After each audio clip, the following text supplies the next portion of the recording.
Not the Chuddle. Chuddle. Surprise. Whoa. Oh, that's fantastic. Fuck good. If What the Actual Fuck was a movie, out of the mist and into the fog, it's Chuddle the Pod. Welcome, Salacious Club members, to this week's meeting of Friday the 13th, Part 8, Jason Takes Manhattan.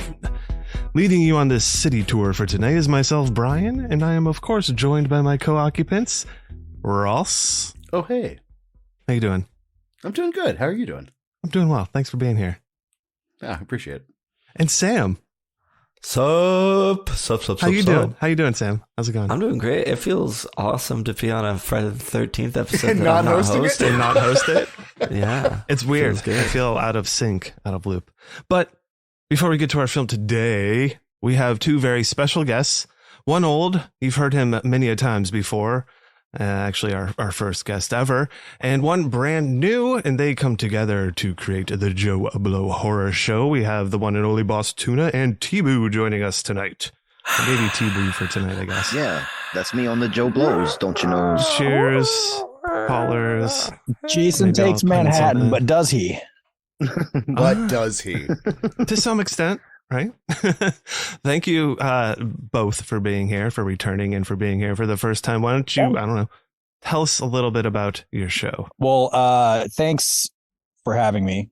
And Thank you for being here. yeah, no. Well, when I was asked, I'm like, which one is it? And all right, I would drop everything to be on this episode. Not as much for what I have to say, but for my ear holes to hear what you all have to say. And especially, Hey. yeah. So, and especially Sam's first kind of go around with this. So I'm Yeah. excited. But anyways, Mhm.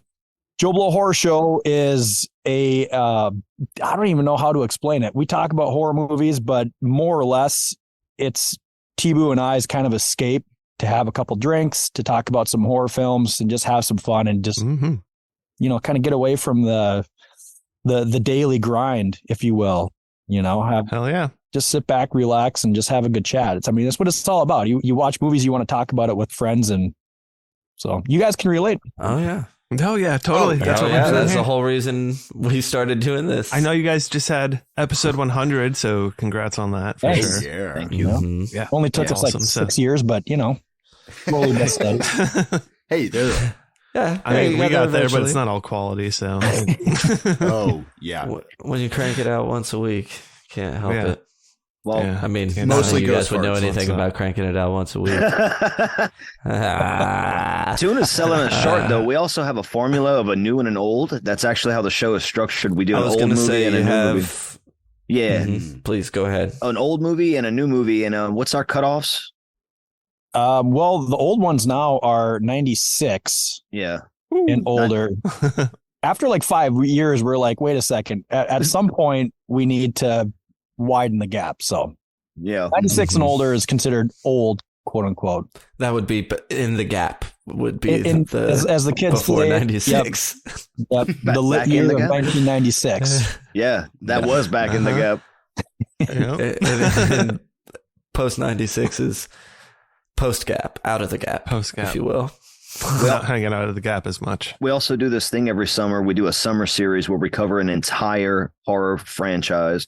We don't break it up how y'all did, like, brilliantly, and like with the Friday the 13th, and not drive yourself crazy by watching the same franchise back to back to back. Sure. We just crank them out for the summer. So we have a whole. Our latest one was the Resident Evil franchise, which Ooh. I never would have watched those movies had Boss Tuna not picked that for our summer series. So I had a lot of fun with it. And kind of like, I guess, a lot of other horror podcasts, we do have a Halloween special and a Christmas special and all that fun stuff. But Has there been a summer series you liked over others? As in, like, your favorite summer series that you've gone, like, franchise-wise? oh, the Romeros, the first one we did, the George A. Romero of the Dead series is my favorite Mhm. particular set of movies. We've only done 3 so far. We did of the Dead, the Romero series. We did the Conjuring trilogy, but we'll see how that Mhm. pans out later in the future, because there could be a fourth coming, which I'm all about, and a TV series. There's a forthcoming. Before, yeah, It's And we coming. It's going. it's a coming. And Fourth. my favorite thing that Fourth. we do though is the nightclub, and Joe Blow does a crossover episode every year For sure. where we do our year-end lists together. So we'll count down our top 15 favorite horror movies from the previous year. So if anyone is interested in that, check it out. It'll be dropping this coming February 2024, and that's when we're going to reveal the Joe Blow summer series for 2024. So I was just gonna say, yeah, that's the cherry on top. After that is everybody gets to see the next franchise we're gonna be covering, which is this year. It's T-Boo's pick. We go every other, so Mhm. I'm Dope. plain Jane picking zombie stuff. But I promise the next one I pick will not be zombies. Maybe. I'm not going to hold my breath. I promise it. Yeah. I built this one when I was teasing it. I was like, get ready. We're going to be covering the second greatest zombie franchise ever. And everyone's like, Return of the Living Dead? And I'm like, nope, you'll see. No. Resident Evil. Awesome. Well, thanks for being here, guys. Yeah, and it's funny you said the thing about not doing too many at once. This is actually the official start of our Oops All Jason series, where we are covering 8, 9, and 10 back to back and closing this shit out. Yeah. Starting fresh in the new year, and we are also doing your top 15. Reminded me to close out the year. We're doing our top 5 for 2023. As special at the end of the year. We're also doing, might as well say our specials now. Who cares? Our other special is going to be Friday franchise retrospective. And the other one is going to be re-ratings. And that's going to be sort of our December. Take it easy on ourselves, easy on our audience, and move on to the new year with more fun stuff to come. With a lot more goo. As a friend, but also a fan who didn't have time for Chuddle, I'm really looking forward to the re-rating episode. I didn't know you were doing a Friday retrospective. That's dope as fuck. I've been trying to get Tuna to do a retrospective of the Romero series since we did the damn thing. So anyway, we'll do that one day, I guess. But I liked when y'all did the re-rating the last time. I think that was for y'all's 1 year anniversary, right? Yeah. Mm-hmm. I like We that. didn't do anything for that this year. Yeah, we didn't do anything for the anniversary or for our 100, but we are going to do a re-rating at the end of the year. I think that'll probably be like a regular thing. But y'all did do something for y'all's 2 year anniversary, and if you want to find out what that is, jump in the Chuddle the Pod Patreon. That's true. We did something for ourselves. That's true. Very true. But it was a fun episode. Was it? Thank you. I'm glad you enjoyed it. And in case you didn't know, we like to keep it spoiler free up top real quick, and we're going to jump into our spoilers in a little bit. And also, don't forget about that Patreon that our boy over here just mentioned. That gets you access to all these exclusive episodes, old episodes, missing episodes, all that kind of fun shit. Hanging out over there, stickers, all sorts of fun stuff. So go ahead, jump over there. Join our coven, get your witch's name, and I don't know, give us your soul. Give us love your it. soul. And to our current coven members, we thank your beautiful soul. And actually, we have a renaming to do of a witch that I was just reminded of. Oh, yes. We shouted out in the last episode, what was it? Stephen the Witch Demon is now the Unhallowed Witchy Diablo, which I love that name. There you go. Because Diablo is a nickname. So shout out to the Shouts. Unhallowed Witchy Shouts. Diablo. You got a metal as fuck Thanks for nickname, joining. cuh. That's what happens. You join up to the Patreon. That's what happens you when become you join cool. the coven. Man, Yours is you a started the rotating whole witch name. name trend. Yeah. Who, me? So thank the you. Witch Doctor of Doom himself. Mhm. Oh, yeah, that's true. The Witch Platus himself. Yeah, the witch Plavis. That's my more favorite one. The butthurt witch Plavis. Travis the butthurt witch Plavis. Yeah. That's your like legal name. That's what we call you when you're in trouble. Plavis. Travis the Why do you butthurt keep Plavis. talking about Fido on the Discord, Plavis? All right. You know you're in trouble when you hear that. With all the club members present and accounted for, it's time to crack open the goo book and officially begin tonight's Chuddle. Give me that goo. Oh, yeah. Is that Sergio?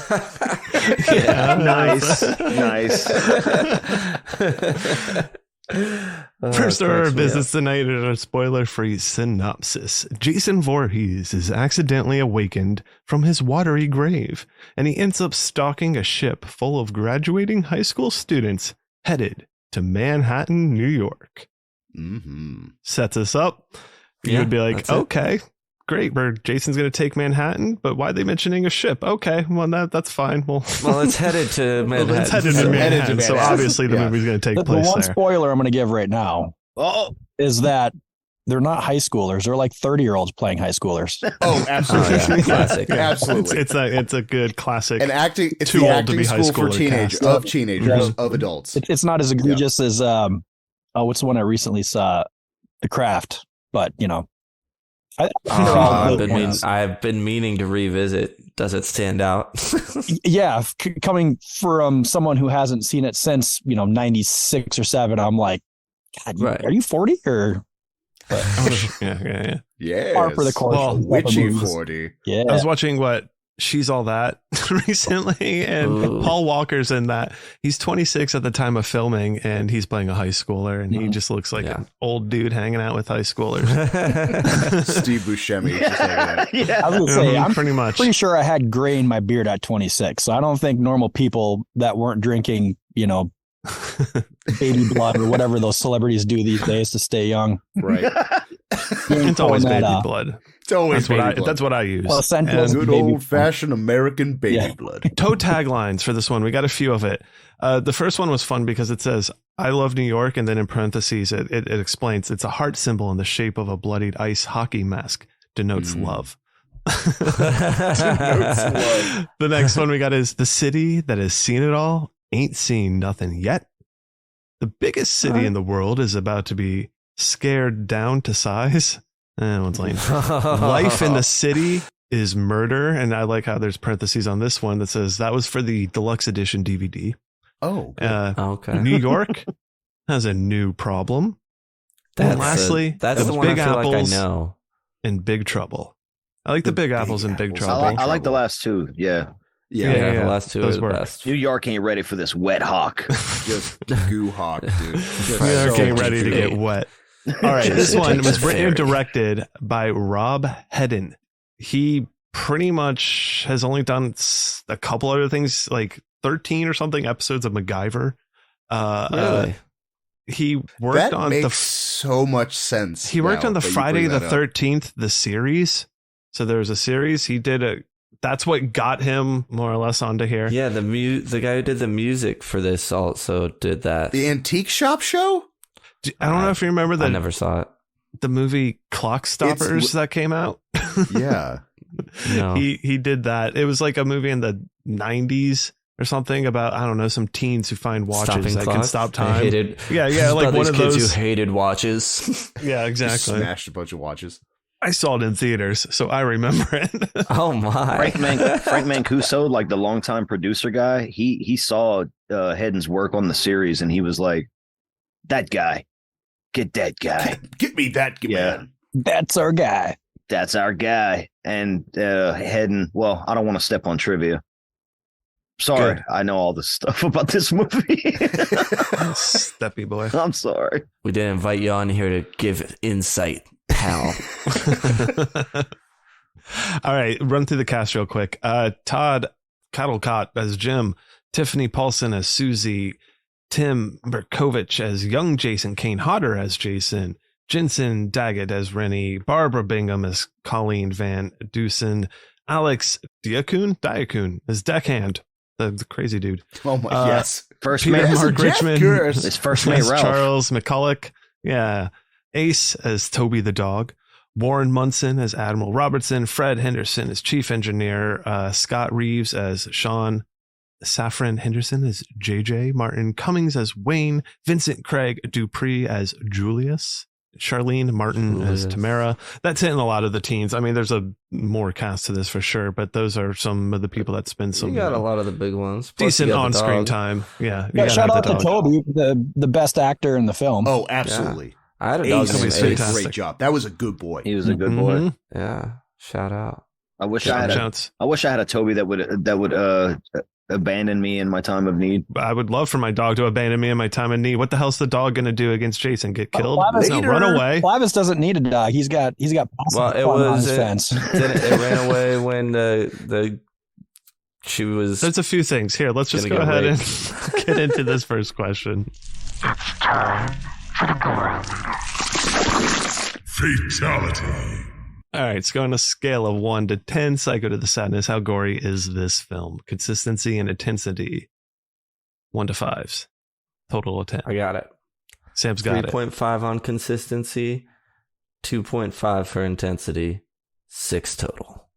6 out of 10. I could agree with Agree, that. disagree? I mean, Where you at? Honestly, I was at like I'm a right there. 5.55. Honestly, I could bump it up to a point. I mean, because there is some good. I don't know. It's not gore, but there's some good goo. Like especially in third act goo.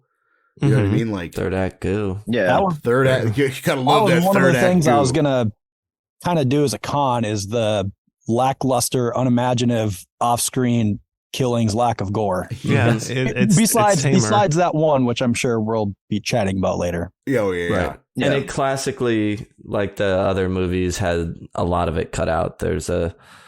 I watched the bonus scenes on my Blu-ray, and there's plenty of extra goo that would have been awesome in there that's taken out. It seems like the late 80s MPA was becoming like more strict, because like this what they cut would totally be in an R-rated movie now. Like no problem. They Yeah, just blew their budget on getting Toby. That was the weird thing about this movie is this was the one that was actually hit hardest by the MPAA, and Rob Hedden, when he went into direct, was like, I'm not really even going to try to make them that gory. They still had to cut stuff out, like Sam's saying, but like he also said, it totally could have fit in this movie and not have to be cut. For consistency, I would give this like a 7. It's constant throughout the movie. Like there's constantly constant death. But as far as intensity, like a 2. It's not, I mean, I'm not going to spoil So what that's a 9 out of 20. what's that? 9 out of 20. I said, so that's a 9 out of 20. No, I don't know Well, what. consistency is 1 through 5, intensity is 1 through 5, and you gave consistency a 7. So I assume that was you were doing on a scale of 1 through 10 on each one. Yeah, my bad. So I would do a Sorry. 1.5 and a 3, I guess. Cool. I don't. Okay. Yeah. Does so 4 or you're 5 you're- out of 10 feel you're right sitting to with you us. Yeah, for the gore Yeah. meter? 4 to 5, 4.5. That all sounds reasonable to me. Yeah. I'm right there. It is so funny, even with like what you're saying, like a director not even trying to get super gore, that the MPAA had such a hard on for the series Mm-hmm. that like no matter what they were going to turn in, something had to get edited out of this movie. I wish that they would have got the dog from Bad Moon Thor, and he would have stuck around and he'd have whooped that Jason ass. Just saying. I wish they would have got You these want mutated Dogfight Jason? dogs from the Hulk movie, like the first one with Eric Bana. The big poodle. Yeah. Yeah. Hulk dogs. I want to see some Hulk dogs fight Jason. Jason That'd be versus fun. Hulk Giant dogs poodle. versus Jason. Hulk poodle versus Jason, bro. We need it. Is the horror forward? All right, we want to know what genre, how to watch, and is this for beginners? So starting off, like all of our other previous ones, this is going to fall into slasher territory. God, And yeah. it's straight up, that's what, Completionists. yeah, Yeah. completionist, as Ross likes to Completionist. say. Absolutely. Like if you're finishing the series, you got to watch it. I mean, I still think, a supernatural horror, you know what I mean? You get a lot more. I don't know, man. I know. I mean, he's know you undead. still- I mean, I know it's it an still undead killing technically is machine. true, but it is not supernatural in the sense of it is a slasher, not a. You know what I mean? Does that make sense? No, I do. Right, I'd call like The Conjuring a supernatural movie or something like that, right? As opposed to Right. This, Exactly. I wouldn't- Poltergeist is supernatural. Oh, I wouldn't mind calling this a supernatural Undead. slasher movie, though, because there's a lot of, I mean, again, we're not spoiling yet, so I can't really Sure. defend this point. But sure, but if you don't put that title of the slasher with it, it's misleading to call this a supernatural movie. I think. yeah. Okay. I wouldn't call it I that. think I would not call it that technically by you can- itself. No. Right. I think it can be applied, but it is not like if you were like, I want to watch a supernatural movie, and you showed me this, I'd be Jason like, I takes said that I wanted hand. to watch a supernatural movie. Why did you show Curveball, this to me? baby. I'm all about the curveball and the swerving. So yeah. Oh, certainly. But no, I think that pretty much hits it. How to watch this one? This one's definitely going to Fun. blend better Watch it to with loud and friends. schlocky with friends, Yes. have fun, hooting and hollering. I don't Unless think sure, this I is think. scary whatsoever. unless you're you'd have to be pretty 7-year-old little. Travis. Yes. Then As a kid, this is the one that stuck with me. I mean, you get that big bloated soupy Jason, and this one was scary Yeah. for me. This is I could see it. quintessential like slumber party horror movie. As in like, I don't know, like this is the one everybody watches around the TV and either can yab on, or if you're young enough. No, I mean, I see that. It's Like, scary. you know? I could feel that with a lot of these. You watch them early enough, it can be scary enough. Mhm. Like in a group or not, like hanging out. Like, yeah, big Yeah, all soupy movies waterlog early Jason. Oh, yeah. Ugh. The way I'd Man, want to that'll watch creep this into your now, though, dreams. yeah, that would be definitely with like all of y'all with a few beers or some Mhm. Some Group activity. hangies and- Yeah. edibles. Pickle. And There's Takis something about and Pickled pickles. Jason Cool. that just Yeah. really, the brine on that man. What about the one thing Chuddle the too? Bryan. I mean, we're lacking Harry Manfredini too, which this time around I noticed. Mm-hmm. Yeah, it's the guy who did the music for the TV show. Mhm. Did you really he- notice it with the darkest side of the night? Burns like I a know, fire of the yeah. wasted Exactly. I was light. not upset. We'll get to the soundtrack, but I wasn't that upset. Oh, What am I just going to hear? The same fucking song I've heard 7 other times. No, Very baby. different This is version. New York. Yeah. Like this is New York. You got to have New York tunes. Yeah. So we gotta change it up a little bit. All right, go ahead and open the windows because I hear something fluttering ahead. Our Chuddle Harbinger of Doom is flying in to give us warnings of warning. Warning of warning. Any hard things? I don't have you anything. I mean, for there's this? some barfing. There's some barfing Yeah. towards the end of it, but it's almost comedical barfing. Mhm. Yeah, it's Mhm. primarily Comedic. water. slight child Yeah. in danger horror in one scene. Yeah. Yeah. Child yeah, endangerment for sure. Yeah. There's Uh, one Standard of the- child endangerment. Oh, standard child I- endangerment. Standard. subpar I child mean, it's- endangerment. It's definitely on the DARE program, but there is definitely some intravenous drug use. Yes, Oh, there is. Forced intravenous Yeah. drug use. for like 5 minutes during the title sequence. Yeah, like a In the 5-minute beginning shot. and in the end. Oh The- my this God. movie's Yeah, the beginning of bookend it, it's capped with heroin. intravenous Yes. with heroin. Yeah. With heroin. Heroin It's like a starts this movie and it finishes this Parentheses. A movie. heroin parentheses, if you will. Kind of like my day. You guys didn't watch this one on heroin either? I was gonna say, I think this Stout. movie is trying to tell you I live in New York. What do you? I mean, we're always in alleyways doing heroin. Up Heroin. with toxic barrels of waste just everywhere. There. Oh, we'll talk about the barrels we keep everywhere. Oh, yeah. So we'll talk I'm about our surprised this toxic didn't lead to a barrels. Chud crossover. Just Ooh, like honestly. when you're Waiting like, for God, I felt Honestly. like, you know, quicksand would be a much bigger thing to deal with as an adult. Like walking around New York. I mean, are you just Yeah. tripping over bottles Yeah. of toxic Mhm. waste or what? exactly, out of the and the sewers. Bermuda Triangle. Yeah, Like, the these goo. were some Yeah. big fears of as a child. Right. I think that pretty much does it for that. So let's go ahead and, I don't know, buckle up and do the thing here. Spoiler zone. All right. So now that we're here, we can open it all up, but I'm going to start us off with a little bit of the IMDb behind the scenes for us. So I got some here. There's obviously a lot for it. I just pulled this off IMDb as we mentioned, but Mhm. Kane Hodder says that this was one of the most fun parts of his tenure as Jason were the scenes in Times Square. He says that spectators were lined up and down the block watching the filming, and he didn't want to take off the mask to destroy their illusion of Jason. He said that every once in a while he'd turn his head and look at them and watch them all go crazy.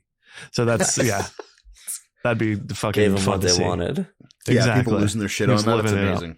Despite the nature of the film and adverse filming conditions, Kane Hodder provided several moments of levity, which were appreciated by the cast, following several death scenes.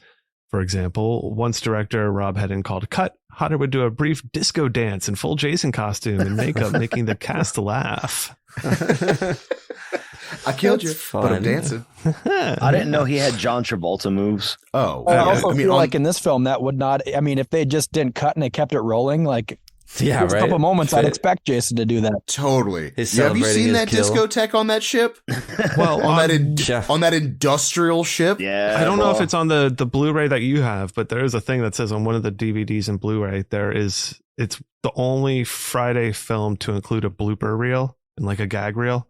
Oh, if it is, I didn't watch it. So maybe that I watched a exists couple somewhere. That'd be things, fun. Oh, wow. I watched this on Um, my old school deluxe DVD, and I should check to see if it's on there. Oh, I watched it on a DVD. I have was it the 8 from Crystal Lake, the 8 films? Or no? But yeah. It's I This think mine stupid ends at DVDs, 8. the special features on my DVD are widescreen version, English subtitles, and different English and French in stereo. So, woohoo. Man, yeah, I think I had the Should DVD have set put a Ross is VHS. talking about back in the day. It's the first 8 movies, Sure. right? Yeah. That thing had oodles of special features. It was the best. Noodles and noodles. Ooh, poodles. Rob Oodles. Hedden originally wrote more of the movie to be set in New York. He had written scenes at Madison Square Garden, the Brooklyn Bridge, the Statue of Liberty, and the Empire State Building. But Paramount told him the budget would not allow him to spend that much time in New York, so he was forced to rewrite the film and spend more time on the cruise ship. Hedden says that he agrees with fans who complained that not enough time is spent in New York, given the title.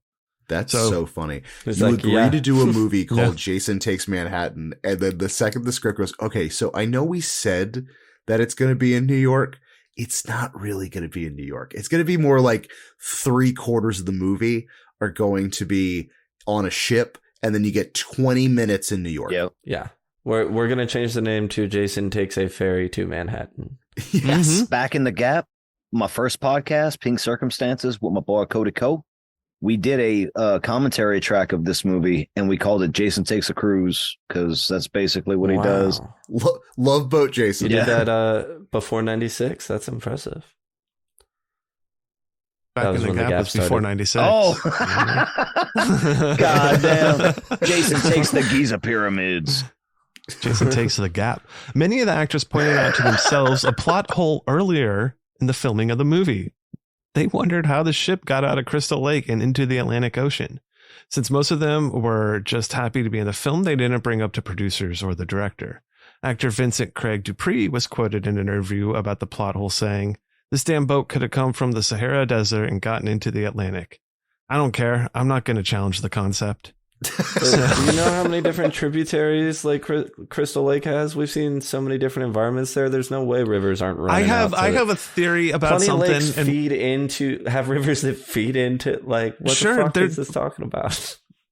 There's Sorry. a line later, but I mean, yeah, Crystal Lake has always been seemed to like Just a lake. a landlocked big lake. Like, Yeah. yeah. It's like, Sure, but I mean, to be fair, sometimes it's looked a little swampy. I mean, There's it's some had all swamplands. sorts of You're mixing weirdness commercial going with on it. residential. Let me I mean, Yeah, like, it's all over absolutely. the place. Let me tell you something, Sha. Being from down here, you could have a lake, you could have a bayou and a swamp. They all the same, and they all connect. And then you go out to the Gulf. See, Mm-hmm. Although So, this yep. is New Jersey. But Jersey. It could be the same. Hey, Jersey, Jersey. hey. that's every time I think he kills somebody, he's like, what are you doing? What are you Get doing? out of my lake. These kids all the time in my lake. due to negative feedback from fans and Rob Hedden himself, as the film wasn't what he wanted it to be, he has repeatedly apologized to any fans who were disappointed by the film, such as in the Blu-ray and DVD audio commentary, and has since disowned the film. What a bitch. I love it. He's like, look, this isn't Right? what I wanted either. This is Oh. not the film I was going to make when I set out to make a movie. That's I'm sorry. That's fine. exactly That's- what I said when Travis joined the nightclub, or Joe Blow. I want my money back. okay. No, but why? Look, it's one thing to say I didn't get to make the movie I wanted, but don't apologize for this brilliant shit, man. Don't do that. Don't do it. I mean, I could understand it if my name were attached to this. Really? Yeah. Oh, wow. Yeah, I can tell Sam isn't about this one. He's a Roy boy. He is a Roy boy. That was the biggest curveball throughout this entire franchise, honestly, for me. Maybe if you trim like 20 minutes off of this. Well, I can see that it is the longest film Yeah. in the franchise, at least at hour 40. some point. By like yeah. 6 minutes, but it felt so long. That's a long 6 minutes, though. Yeah. In the original script, when Jason makes it to the dock, a dog starts barking at him and he kicked it. Kane Hodder, who was playing Jason, felt that kicking the dog was going too far, so the scene was dropped. So Hey, Boo. good for Jason Kane. should I'm kick a on board with dog. Kane. Has he No. killed a dog before in the franchise? I mean, Muffin lived, so I don't think he killed Muffin. No, because the golden retriever in what was that? No 4 doubt. kamikazed out of a second story window. True. Like he was like, I'm not getting torn apart by this Audi. there's one dog that disappears, and then there's like an animal that's found later or something. And like mutilated or something like that. Wasn't it like a Yeah. little Shih Tzu? I don't know. Mm. But you know, But then later it's a different dog or something because it comes running out and it's like, Oh, that that's was the right. same dog. yeah, it's all. Yeah, Jason's an animal lover. He's a nature lover. For the retrospective, are you going to go back and watch all the movies again?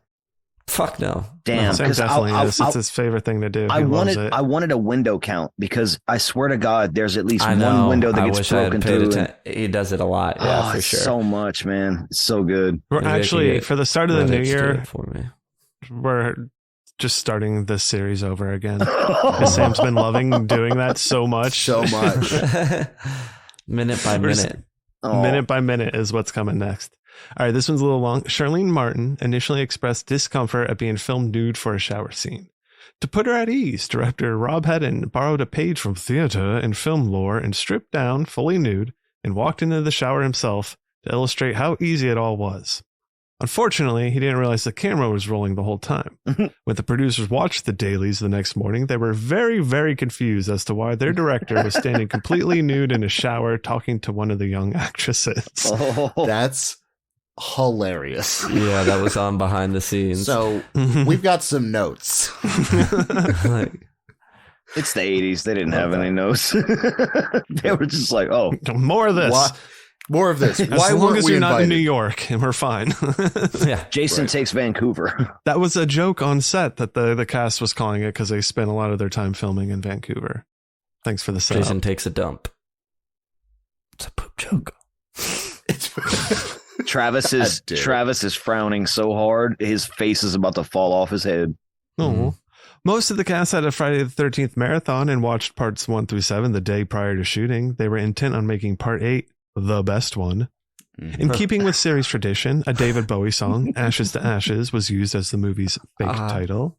Yeah. Where's the clown? In promotion for the film, Kane Hodder appeared as Jason Voorhees on the Arsenio Hall show. He completed the entire interview without speaking and remained in character.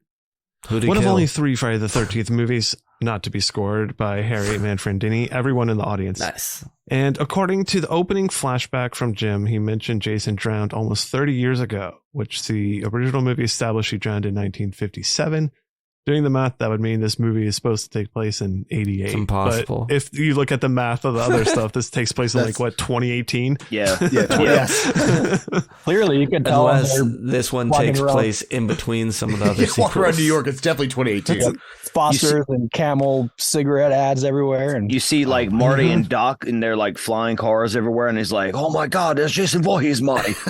You know, if they traveled to the future in any of these movies, it'd just be a bunch of people vaping. They'd be like, "What the fuck is this?" and listening to the baby and Lil Derp or Lil See, Dirk. but or whatever. honestly, everyone vaping would make sense because how they shoot New York, and obviously being in New York, It's like the Steam streets are does vaping. shoot out events and things like this. But it's like the scenes in this movie of New York, everything is steamy. Like there's steam coming out of things that should not be steaming, which I thought was Jason has to I stay mean, wet, there was dude. water coming out of things that shouldn't have water coming out of here very recently. at least The they walls incorporated and the the kill true. with the steam pipe.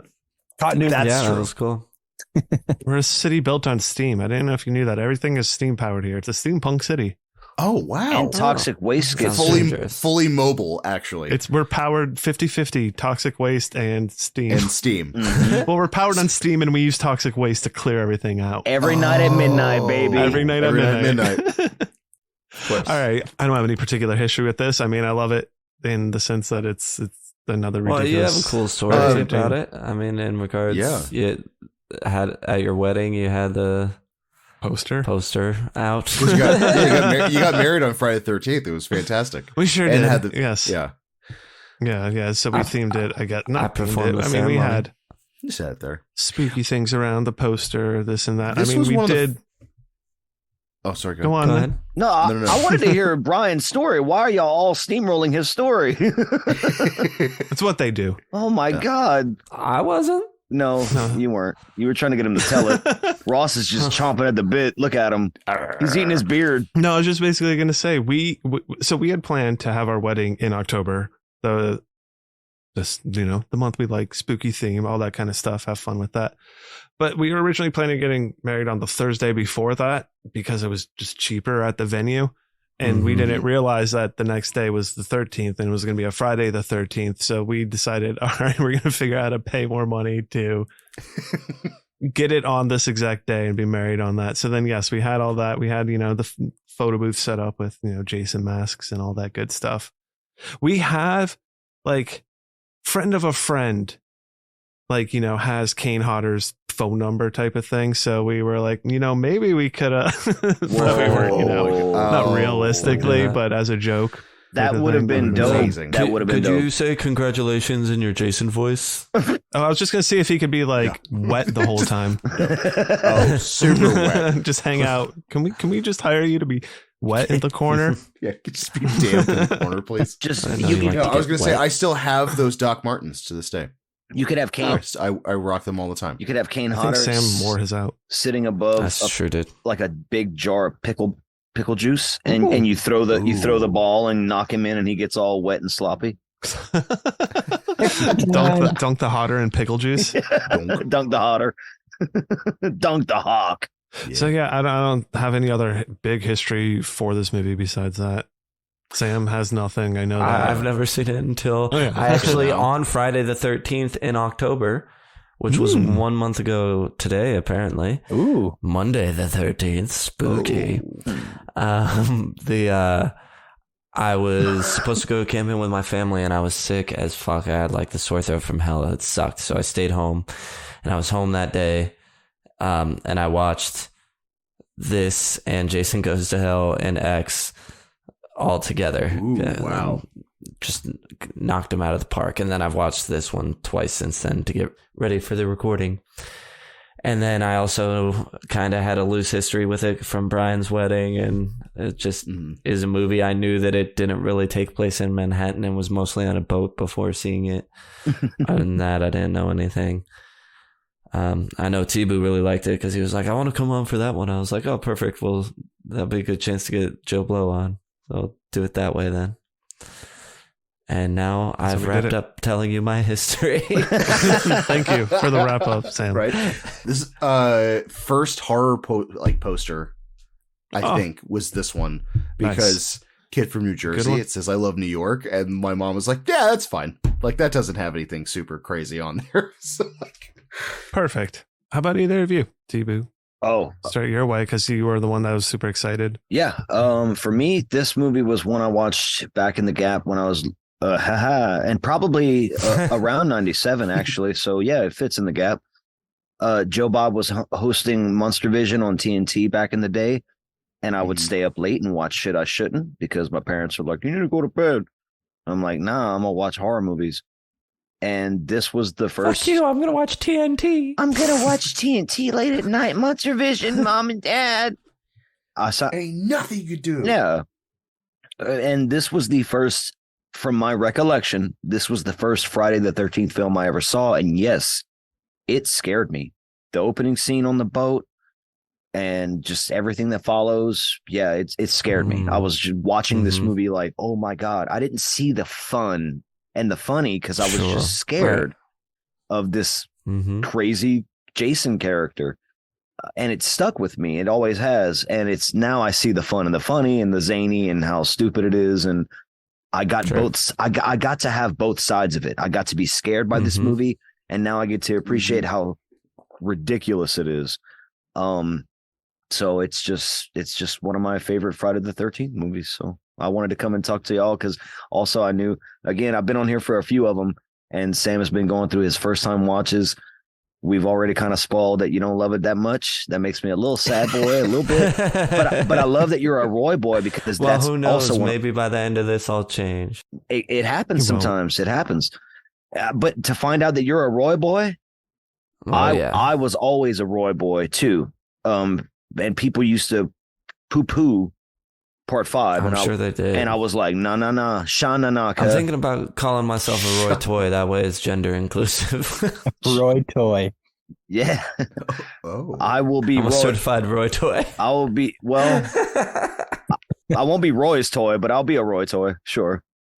That ambulance But man yeah. is too spooky for me to enjoy. We'll get into it. I'm more open to Roy, and we'll talk about something once we That get we'll to the get to latter that when we questions do in the the- crematorium. I have another idea. A Roy Goy. Oh.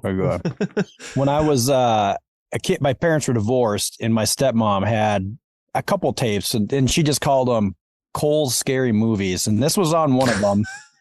Nice. And it was one of those where, I'd go to my dad's for the weekend, and my stepmom would be like, oh, here's another tape for you. And I remember seeing this. I was probably like 10, 11 years old, and it stuck out because I just remember sitting on the couch and pulling your feet up and just sitting there. You're so scared, you're just not moving.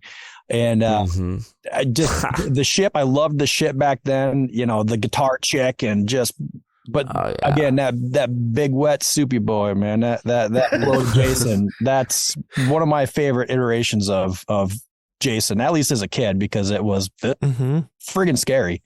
So Yeah, it makes sense. It's one of my favorite iterations now. Really? Oh, really? Okay, good. Because at least, because my two favorite versions of Jason, or maybe we could talk about that later if y'all want to. I don't know. You can tell me yours. I love keep mine hidden for the retrospective. Right. Good. I love the way he looks in Part 7, and I love the way he looks in Part 8, and I love the way he looks in Part 9. That the fused mask with the bulbous tumorous body, if those are words. Ooh, I love all of that about him. Interesting. Yeah. So Cool.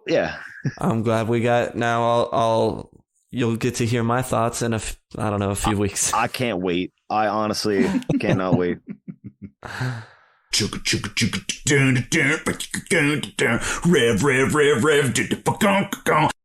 Occupy these nuts. All right, let's talk about this movie. Yeah. Here we go. Finally, get it into it. Opens with Times Square. It's some narration going on. It's some sweet ass '80s music. Bleak narration. Just New York is a shithole narration. Shots after shots of New York, alleys, street toughs, crime, Times Square, Heroin the use, barrels of toxic sludge we have everywhere, the usual stuff. Rats, heroin, Graffiti. rats. More graffiti than you see today, let me tell you. Yeah, I mean, this This is back when they were like, don't go on the subway. The subway's scary. This was the bad New York, as they call it. Times Square isn't the fucking place that it is. This was nowadays. pre-Giuliani, New York. Oh yeah, yeah, for sure. I remember like glistens of the maybe not specifically. You remember when it was really gooey? Yes, actually. what's the G word? Not gooey. That's Gooey. Yeah, no. I've been to New York a few times as a small child, like 5 or 6, and it was gooey. It was not like you went to your destination, but you didn't meander around the streets or anything like that. It's a good thing they didn't have Crocs back then. You just get needles stuck all in those little holes. Or that would have been a good thing to have back then. Free drugs. Free drugs. Oh, that's Depending on what right. you're looking for, yeah. Yeah, it depends. Yeah, what My what Hellraiser mindset you want to shoes. do. My version of New York City, back when I used to live in Jersey and work there overnight, it was cleaner. It wasn't as gooey. It was kind of dry, but there were a lot of trash bags everywhere every night, and hobos would walk up to them. I've seen this in the 5 years I worked overnight in New York City. I saw this twice. Hobos walk up to a pile of trash and free fall like Tom Petty into it. Twice. Do you think it's a secret entrance? I think so. I think they went to the hobo underworld and they were fucking just living it up. Ooh. With Or all they the stood up and it was like Saw 2 just coming out of that needle pit.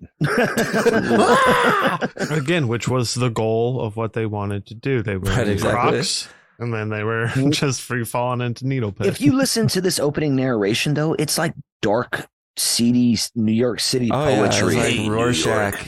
Yeah. Rorschach's doing like a radio call before going to the next song. No, this is great. So like we're in this moment and just being like, all right, cool. Jason's gonna fucking take Let's on do it. Manhattan. We're here. Let's do this. So now that we've seen New Establishing York, shots of Manhattan. let's get the hell out of New York and do a Yeah, transition they over do to that Crystal glub, Lake. glub, glub, glub, glub, like into the water, and then Yeah, we're pop like out chilling on in the water. Like, Yeah, and then you go like, oh, what the fuck? Well, you got to have it. Well, I'm not terribly gotta upset. get It's like there. we Yeah, got to it's get there. Crystal I'm like, Lake, okay, yeah. this is kind of a fun. I enjoyed the transition. Yeah. But The transition was fine, but when you actually see the background, I don't know. All right, we're gonna get there, but Well, at this goddamn it. point, we know we have to go to Crystal Lake to get Jason, or you would assume so, unless he's. Where Because did we leave him off in the last one? Well, this franchise is the most very Ghost Daddy drags him to the briny deep. Okay. Yeah. Yeah. So he's down there, and this franchise, despite the timeline not matching based on the years it takes to make it work, it still remains storyline sort of consistent throughout the franchise. It does carry over from movie to movie. So we would find Jason. I don't know why he's laying underneath a fucking Doc. cable. he's like I just- on the dock. I love the arm, just the Well, the single cable's arm nearby. reaching to the sky. Okay, yeah. So this opens. So this whole kind of scene here, we get a boat kind of floating by. It's like a yacht. Yeah. I know. I'm like this. Like, this is the- boat seems really big to be on Crystal Lake, He's got a really nice boat. It's- this it's- kid. Yes. right? It's a floating But, fuck pad. I mean, it certainly is. Because, well, it's just like Nice. getting that, even if there's a river system, that's a big fucking boat to be having on that Yes. lake. Like, if they had trimmed that boat by like a third, maybe believable. Like, that's like a 10-person yacht. Like, it's hilarious when they film it as it goes past Crystal Lake that has its lights on. An Yeah. abandoned camp has Yep. all of its internal, external lights on, and they still work. Framed perfectly with the Camp Crystal Lake sign No. right there. No, it's a new built up camp, I'd say at this point. It's years later, right? They probably built a new. Well, no, because the whole Because he sign's fucked mentions up. that it's abandoned, doesn't he? When he's Yeah. telling her, like, Oh. because he's like, he tells her how we're right near that camp. And he's like, yeah, like literally right outside your window. If you're wondering what those lights are, it's that fucking camp. Like, Oh it's shit! right there. I mean, Which he is- probably got it strung up. I mean, he wanted to make it romantic. Oh, Like, sure. Yeah. It's Well, he obviously knew he was doesn't- going to scare her with Although- the mask and the He- knife, it- right? So, Obviously, it was all Okay. part of his plan to tell this girl the story of Jason Voorhees. So of course he's gonna Take her float the there. yacht by. He has a Maybe. giant fucking boat, so he has the money or Has whatever to. the means to well, he's pay for some electricity to this place. he's Jim Morrison. He looks like Jim Morrison. It absolutely. Yeah. Okay, I do like if we're talking about the type, like the typography of this. I don't know, the lake and Lake, stuff like that. Is yeah. that from 7, which was a residential house that didn't have a camp anywhere near it? It explodes and he just blows up and he winds up back at the lake. So I'm Well, picturing like at the end of 7 that this huge explosion happens and he's like fucking Wile E. Coyote and shoots like miles up into the air and then just drops off right at Camp Crystal Lake So- again. I mean, Ghost Dad takes Ghost him in Daddy. the water, right? So he brings him back. He's like, I'm putting you I in like Crystal to- Lake. yeah. Stay away from my house. Because remember, at the end of 6, he goes down near Oh, so Crystal he Lake, but drops then him he's off like somehow near garbage. these he always houses. ends up in the same place in the lake, no matter one way from wherever he is around this giant lake that has a swamp area, that has residential area, that has camp area, that has the river. He basically respawns in Crystal Lake every time he dies. He respawns in Crystal Lake, and he's at the bottom The of spawn it. point. Yeah. Bloop. I mean, part 8 Yeah. is the teleportation, Jason. So Holy shit, yes it is. Teleport Jason. Teleport Jason, hallucinate Jason. It's all in this We got movie, baby. hallucinations. Yeah. Okay, so yeah, you're right. Jim Morrison is fucking being like, hey, this is scary Jason land. Aren't you ready to be scared? And he fucking jump scares her. Well, before ass. he even does that, we got to make sure we get some exposition with the radio, doing a shout out to the class over all the way. Hey, we're the kids. radio in Manhattan, calling out all the way to Crystal Lake to let those kids know to have a good graduation and make it here safe. funny story. Whenever we were leaving our senior class in Mamou, Louisiana, they knew a few of us were going to New Jersey for a private vacation. Uh-huh. We weren't going to Cancun, and they announced it over the school radio. Sure, It's true. that's not Manhattan. That makes sense. That makes sense. Also, I'm lying. I mean, that's believable. Especially when you said over the school radio, we had so many dumb school announcements about people going places. I guess you could hire someone to do that for Camp Crystal Lake. I wish they would have done it. But also, this is what's also weird to me too, is that we're dealing with like radio, right? Where it's like, I know that like New York has some strong ass like radio waves, but like they're taking a ship to New York. Would they actually get the radio signal from Camp Crystal Lake? Yeah, it's in Jersey. You could get New York stations in Jersey. That's true. I think it's believable. You tell me. I think it's believable. Yeah, I'd say it's yeah. Why not? Well, and it's going over water too, which carries radio waves better. Exactly. Yes, it's all making sense. And then, perfect. So this leads to them getting sexy and all the such. But, got to throw the anchor over first. And then comes back to Jimmy. Before you lay the telling anchor, the tale you of have Jason. to lay the anchor. It's true. Now, interspersed between the telling of the tale of Jason, we get the anchor getting caught up with this giant fucking electrical The funniest cable. resurrection of all the movies. This is so hilarious. I also I appreciate, because it's a consistent theme in this movie, is that they use spray paint to spray the voltage on anything that electrocutes him in this movie. Like, it's like hastily spray painted like orange, so when he's on the third rail, it definitely says it's 6,000 volts sprayed onto it. And this one also has some kind of like voltage thing that's across that. Damn. For a movie I've watched a million times, I've never noticed this. I know. Well, I just noticed it said the voltage on the other one. I didn't notice on this one, but it makes sense that it does. This is electricity. That these high voltage cables are labeled high voltage. But so the anchor doesn't do its job. Anchors aren't supposed to just like drag around the floor of whatever you're on and just move around. Well, did it not do it? I mean, it did its job. It caught something. It's Jason. Well, yeah, this is Jason's evil magic too, though. Now that he's he's a deadite, right? He's a deadite. You saw part 9. Yes. This is part of the evil magic that has elevated him. He's beyond a deadite. He's like a super deadite, and he now has this weird. At this point, though, he's not. He has been since he. Look, man, I have my own retconning. No. I've got my own Jason theories, so I'm allowed them, and I will say. I will. Jason Voorhees, Jason theories. Yeah. This is the evil magic of Jason that allows him to be resurrected yet again. He somehow mind-fucked Tommy in part 6 to go like be driven mad and like, I'm going to go Frankenstein his ass alive. In this movie, it's like, I'm going to have this anchor not work right and electrocute me back to life. And now I'm going to come back up. Yeah. Is it could be? Okay. Yeah. I'm making shit up as I go. Is it weird that in the flashback scene though, that like Jason's normal, like he's not deformed? Correct. This is what's super weird. Oh, yeah, is that he's a little good looking. He's guy. just he's not good looking, but he looks. He's just a normal ass kid. But what's weird is that like we get this weird like toxic Avenger thing going throughout. Is that every time we see Halluci Jason as a kid, he's like more and more fucked up. Mm-hmm. Yeah, but not this time. He had them crayfish eating on his face and little crappie and. Well, that's going to go towards. Yeah, a little bit of Jason's psychic powers as ooh, yeah, supernatural. T-Boo's kind of saying, yeah, the supernatural aspect. Because I mean, the director did want to do that with Jason and make him a more supernatural entity. So those hallucinations that she is seeing are supposed to be real, more or less, like not just visions that she's seeing, but something that like I think Jason is projecting to her. Oh, that's why Toby his inner sees child it and runs away from the portal. Toby's thing. Like, I ain't having no part of this Halluci Jason. Nope. So yeah, this is supposed to be. He's supposed to have this. I don't know if power or whatnot, whatever he's doing here. So the anchor drinks the cable into Jason, electrocutes him to come back to life. Yeah, you know it, and Jason's immediately getting horny signals because he's like, holy shit, there's boning about to go down. Is this thing working right? Like, this is going off the charts. What is up with the maniacal laugh?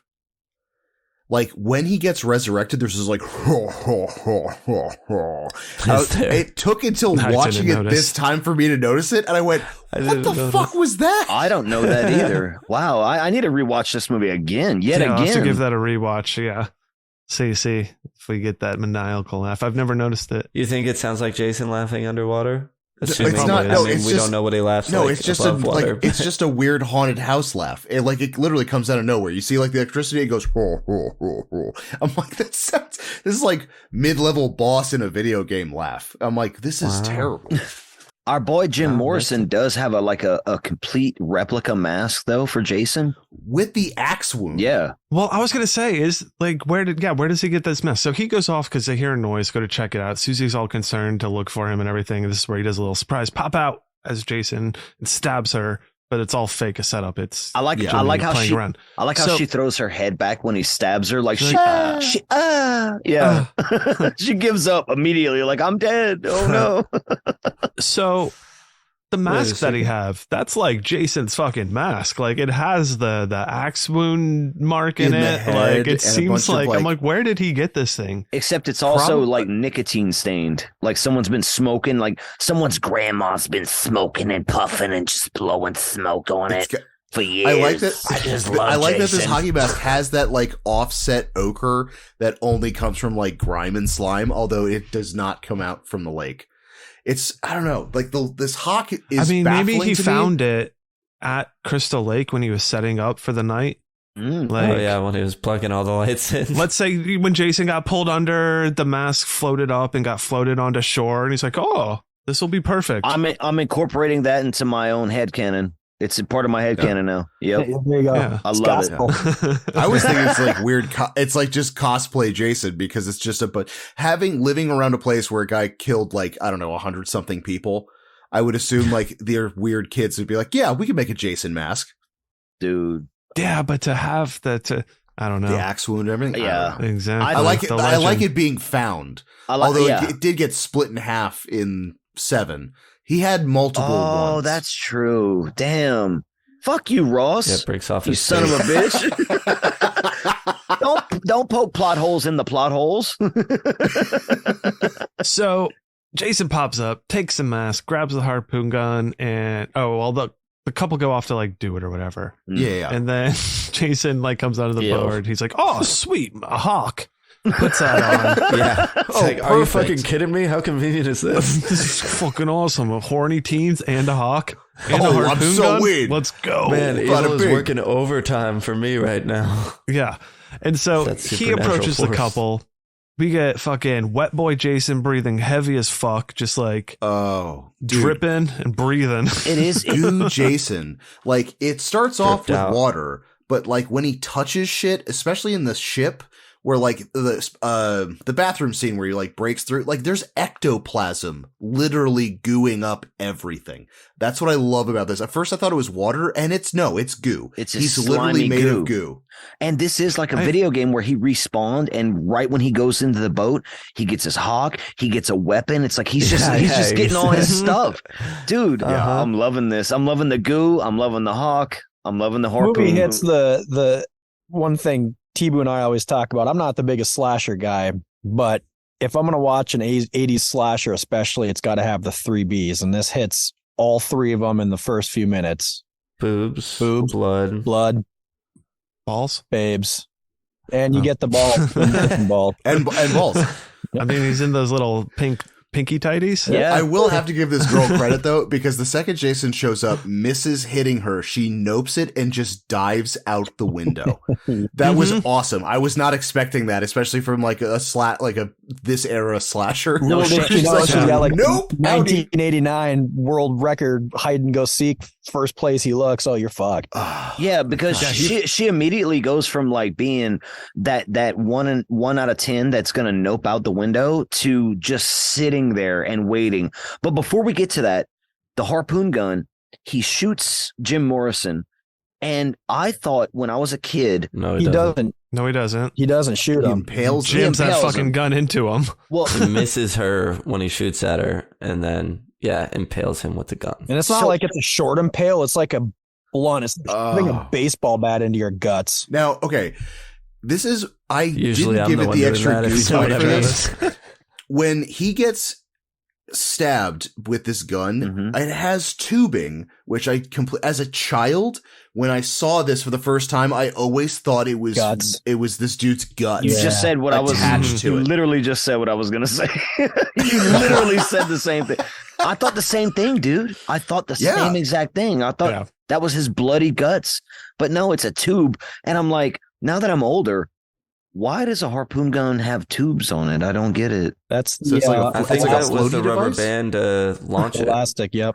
Oh, Yeah. looks like guts. Yeah. What was So it? the shooting though, she was genuinely scared there when it misses her because they actually shot a harpoon gun next to her at the wall. Oh my god. Oh wow. So Welcome like to the that's 80s. a genuine reaction of being like "fuck." Like, There's a Oh my few God. genuine terror reactions in this movie. Yes. I love how we're barely past the opening scene. I don't. I'm sorry, Brian. When Homegirl is hiding though, and Jason goes immediately, like Cole said, and finds her right away and opens the little thing, and she's like, "No, no." It's stupid now, but as a kid, I was horrified. I was horrified. He does, he goes on a little hunt. He slow stabs her. yeah, he does really slow, and then he's Really? like, One of- "Okay, I'm close enough One now." of the few that, yeah. It's almost like Austin Powers and the Steamroller. Very close. Very, very close. No, and slowly coming with that fucking harpoon. And so that takes us out of this scene, and we cut to the Lazarus ship, which is what they're going to be cruising on, loading up with Rennie, Toby the dog, and her teacher Colleen, all chilling out in the car. Mhm. Teacher's like, you're the best student I ever had. Here's a pen. Apparently Stephen King used it and in high school, and here you go. I think you're very talented. I'm glad you decided to come on this trip. Let's go on the boat. Let's go do this. I like Let me all see the this. boat. By the way, just for character purposes, like the teacher believing in her student, giving her like a memento, and the fact that it's a Stephen King pen is Mm-hmm. super dope. I mean, I will it's say they really tried in this one on character development, and unfortunately, I think it falls very flat and slows down the movie. What's And- funny? I mean, obviously, shy of like the captain of the ship, everybody's role as an adult was very muddled. Like, I knew it was the teacher, but she gave off such mom vibes Totally, during yeah. the movie Oh, that I sure. like. Part of me like confused her for her mom, and then her uncle. I know it's her uncle, but is he the principal? Is he another I think- teacher? Like, seems to I just can't be tell another if he's a teacher. principal or I'd another say teacher or not. biology Or teacher. chaperone or something. I don't know. he's a teacher. Oh, and biology he's- teacher, he- right? Yeah, because of the one the girl Oh, hooks yeah. up with him. Yeah, he is also a doctor Of Is biology. he? What kind of doctor? of Love. getting it. Nice. Well, getting it, but not giving it. Not This is a good kind of exposition scene of everyone meeting everyone and setting up all the different kind of characters. We also see that the boat that Susie and Jimmy are on were floating into the harbor, and we get a shot of the window all bloodied up. And I think the Yeah. deckhand at that point notices it or whatever, and is all fucking. yeah, like, our new, everyone's gonna die. Our new what's his crazy name? Ralph. Yeah, Ralph, yeah. First mate Ralph. I want to point out too that Charles, by the way, the guy that everyone's supposed to hate, has been right the entire Chuck. movie. He's right the entire movie about everything he says. And That Jason's not here. no, he's wrong. Jason's not back. He's wrong about Yeah, that his part. whole thing He's is wrong his about that whole thing part, is but that- he's right about everything else. Just go back and watch the movie. Uh-huh. What are Trust the me. other things? What That's is the he only that thing he's I can wrong think of about? him One saying. big ass thing about the Rennie- deckhand. He Rennie thinks never should have went. Never should have went. Rennie would never have been put in harm's way. We'll go through it, and I'll point it out every time. Okay, yeah. I mean, yeah. Charles, yeah, you should never go out and do anything. That way, nothing will ever happen to you. Charles. I can say that. Yeah, Because Chuck- I Chuck's tried a to little- drown you when you were a kid, you should never go on a boat again. Chuck was Yeah. curing her of her aquaphobia. All right. no, he wasn't. He was, if anything, hindering her, Giving from it to awkward- her. Chuck's, giving it to her, and then hindering her from. You little Chuck Getting over it. apologist. Hey, you ever heard of those shoes? They named them after him. Chucks. The Yeah. Taylors. Yeah. I get it. No wonder they don't support you very well. So this is when we I have learn that flat Charles feet. McCulloch is Rennie's guardian. And we get a little thing with fucking Admiral Captain Robinson and Sean, which is, I mean, completely unnecessary just to establish Yeah, a bunch of Sean nonsense. as the boyfriend character. And this whole passing of the torch thing. Fine. Which that was longer. That actually was one of the few deleted scenes that wasn't just extra gore. It was extra like dad and son stuff. Dad's Oh. talk. Cool. That's You- what you this get, like, movie was the missing. stereotypical little fun music, and here's how to use the sextant and this giant Game Boy looking thing. Mm-hmm. Well, he was Course. actually he was telling his son's best friend, like, congrats on the diving competition you won. That is what it is. Yeah. Good. I mean, well, not good. Steven It's very knows sad that we what the missed that. That deleted should have been scenes kept in. are. Yeah. I know I want that everything cut. about this movie. I love this movie. Jason pops up, and then we get a Voyage is doomed. Tell me about it scene. And then the ship leaves, and everyone's partying and having a grand old time. So Yeah. Sean, and we learn that Sean and Rennie seem to be in some sort of relationship. And we also learned that the Chuck is Rennie's uncle at some point coming up with this, and he's like her guardian. Mm-hmm. Legal We get guardian. then we cut to a sweet rock video. Yeah. And this is when JJ's Yeah. totally rocking out on her axe. Like, it's like totally awesome. Just fucking jamming out. She wants to go and check out the fucking engine room because it's probably got some sweet acoustic tunes, and to film a video down there would be awesome. But I think Wayne has to go do some other shit. There's a whole, this is again, He's as got a Sam said, crush this on the whole blonde girl, so he wants to character go building see her. stuff here. There's a lot of it interspliced. Yeah, he definitely has a crush on Tamara, Yeah. I believe is her Yeah. name. Yeah. And he's supposed to be like the geeky film nerd, and to me, he looks like he'd be a very handsome young man. Like what they throw is that classic like late 80s, 90s thing of like put some glasses on them. They're no longer attractive because Yeah, they're nerd. wearing There glasses. you go. It's a nerd, and therefore they are not attractive. And that big pimple on his face. JK. I didn't notice Unattractive any. people. JK. I Yeah. didn't see it. No, Yeah. there wasn't one. I'm just JKing. Oh, okay. No, yeah. Because he's handsome. No, because the stereotype is like, well, if he's a nerd, he's got glasses and a pimple, and so he's not handsome. Mhm. A pimple doesn't make someone not handsome. They just have a pimple.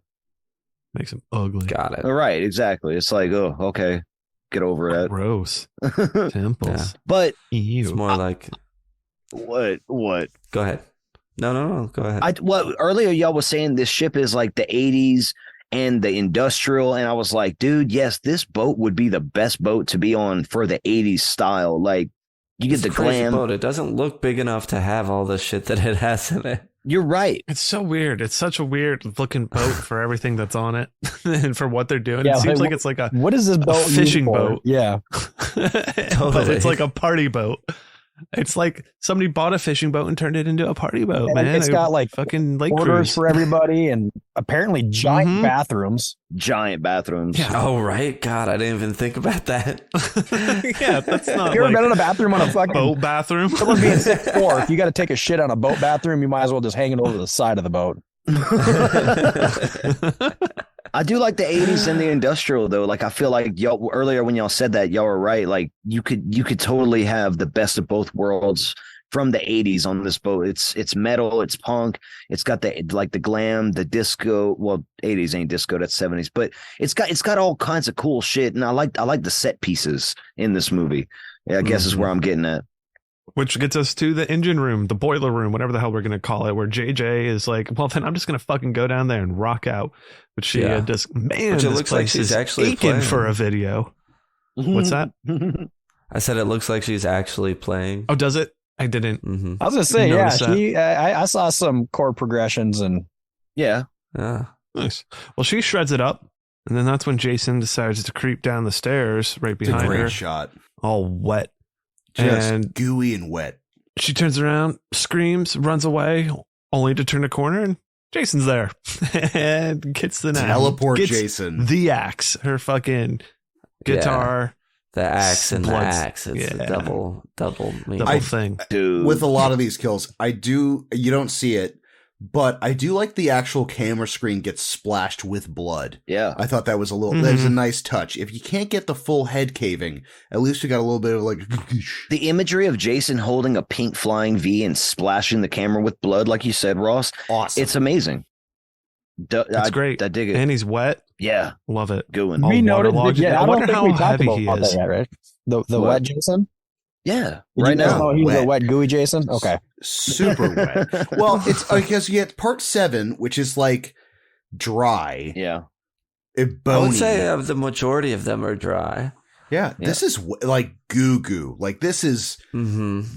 like what you would picture. It's like he's about to start singing Iris. Yes, that level of goo goo. Precisely. He's like an undead snail. So JJ eats it, and then Jason starts creeping, and Brittany gets a weird feeling and hears mommy while she's chilling in her room, and then sees a drowning Jason in the porthole, which Toby sees too, because that causes Toby to freak out and run out. So this is supposed to lend to the like Jason supernatural aspect and like projecting or whatever that is here. Mm-hmm. And then this also we get a cut to boxing scene. Our introduction of Julius fighting some dude. This guy gets his ass beat by Julius. Oh, he's looking up at the chicks up there, and then just boom, 1-2 combo, dude. And then I like how later the guy goes to talk to Julius. He's like, "Hey, good fight, right? Good fight, right, Julius?" And Julius is just like, enchiladas. Oh wait, no. That's totally. We also do learn Julius is undefeated and like a super good boxer from the ladies that are watching him fight. Right, undefeated. He's like 17 years old, or he's about to graduate undefeated. Like, who the fuck has this kid gotten in fights with as a boxer? Everyone in high school, I think including I have it Chuck. listed later. He is a leftover character from the original script, in which there's supposed to be a whole fight scene taking place between him and Jason in Madison Square Garden. Yep. Oh, cool. There's So the Statue of Liberty diving. There's fucking Brooklyn Bridge brawls. There's the original script had every set piece of New York you could imagine written into it. And that's why Mancuso Jr. was like, I like this guy's ambition, but my God, we just don't have the budget for what you want, pal. Yeah. You can pick one location in the city and we can film it for 15 minutes. Let's go to the sewer. Let's go. Yes. Yeah. So we get the girls doing some cocaine and peer pressuring into doing some cocaine, and then Rennie's running around looking for Toby. Mr. McCulloch catches the girls and is like super creepy with them. High dollar too. And then the other guy that was boxing is now taking a nice steam. Ooh. I love he's, this like, kill. I chilling love out. this kill. The sauna slaughter. Yeah. Good one. Mm-hmm. It's great. So he's chilling. Boat. Loaded. Yeah, exactly. Lends Yeah, to like everything. Like, what is going on here? What is Dude, looks can be very deceiving. just like Well, it's bigger on just the inside, like the obviously. topography of Crystal Lake, this boat holds many different secrets. Amazing. and Sure, yeah. things to it. This boat is the House of Leaves. Yeah, a bit it's Tardisy. ever growing. Mm-hmm. It's got its own Nightmare on Elm Street boiler room. It's I mean, like It does, dramatic yeah. lighting everywhere. They're like, we can't So- do Freddy versus Jason, but we'll put a boiler room in the ship. It's got it all, and that's how they advertise it too. This is going to be after we do the Final Destination bus. We're going to do the Friday the 13th boat. So Ooh, this dude nice. thinks it's Julius, so he's like, "Hey man, good fight. Maybe we go try to hook up with those chicks later." But little does he know, it's actually Jason who's going to shove a hot ass rock right into this dude's fucking torso. The lighting Jam on it this all is in there. so good, dude.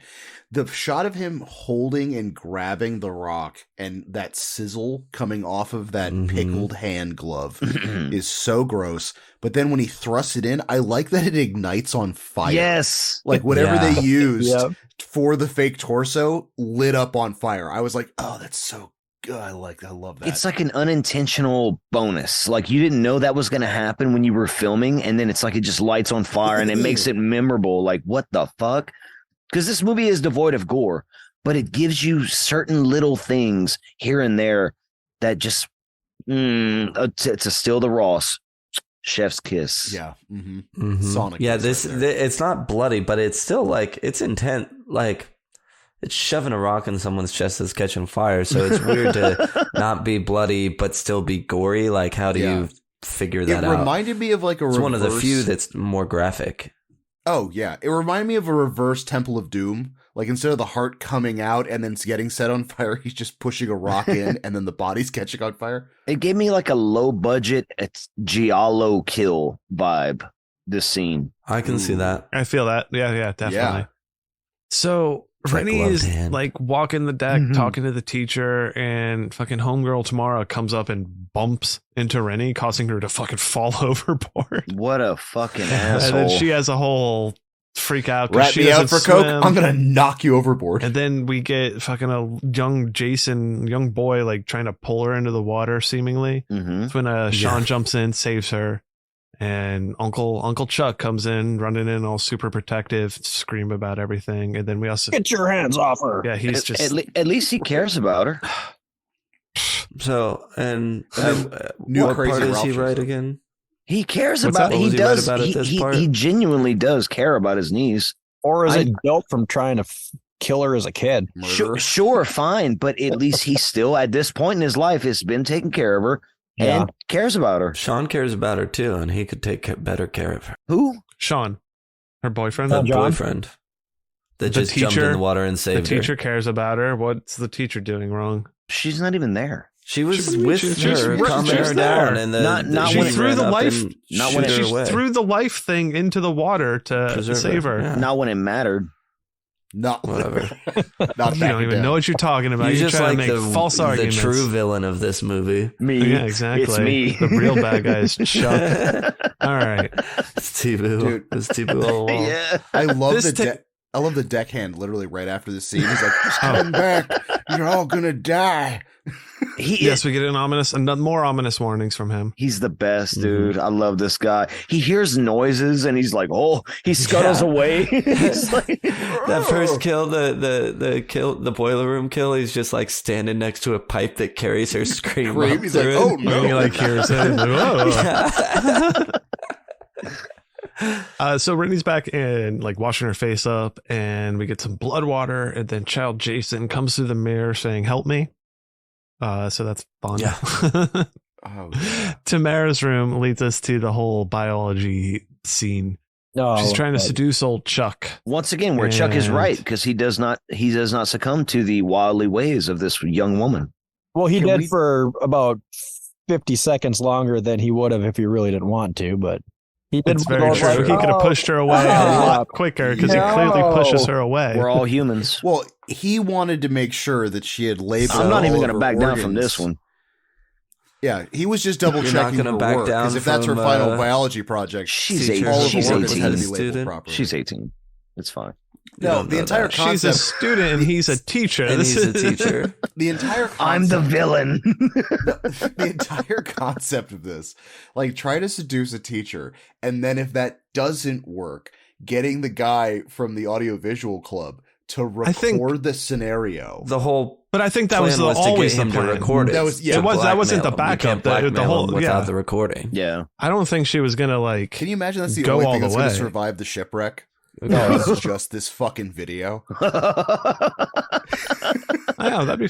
Well, I don't know. It could have exploded. I don't know With where it everything would.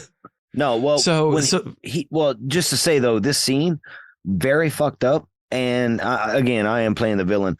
Homeboy Chuck is a guy that I'm like, this dude is trying to care about his niece, but he's made so many fucking mistakes, and then he keeps making mistakes, and not pushing chick off faster than he should have.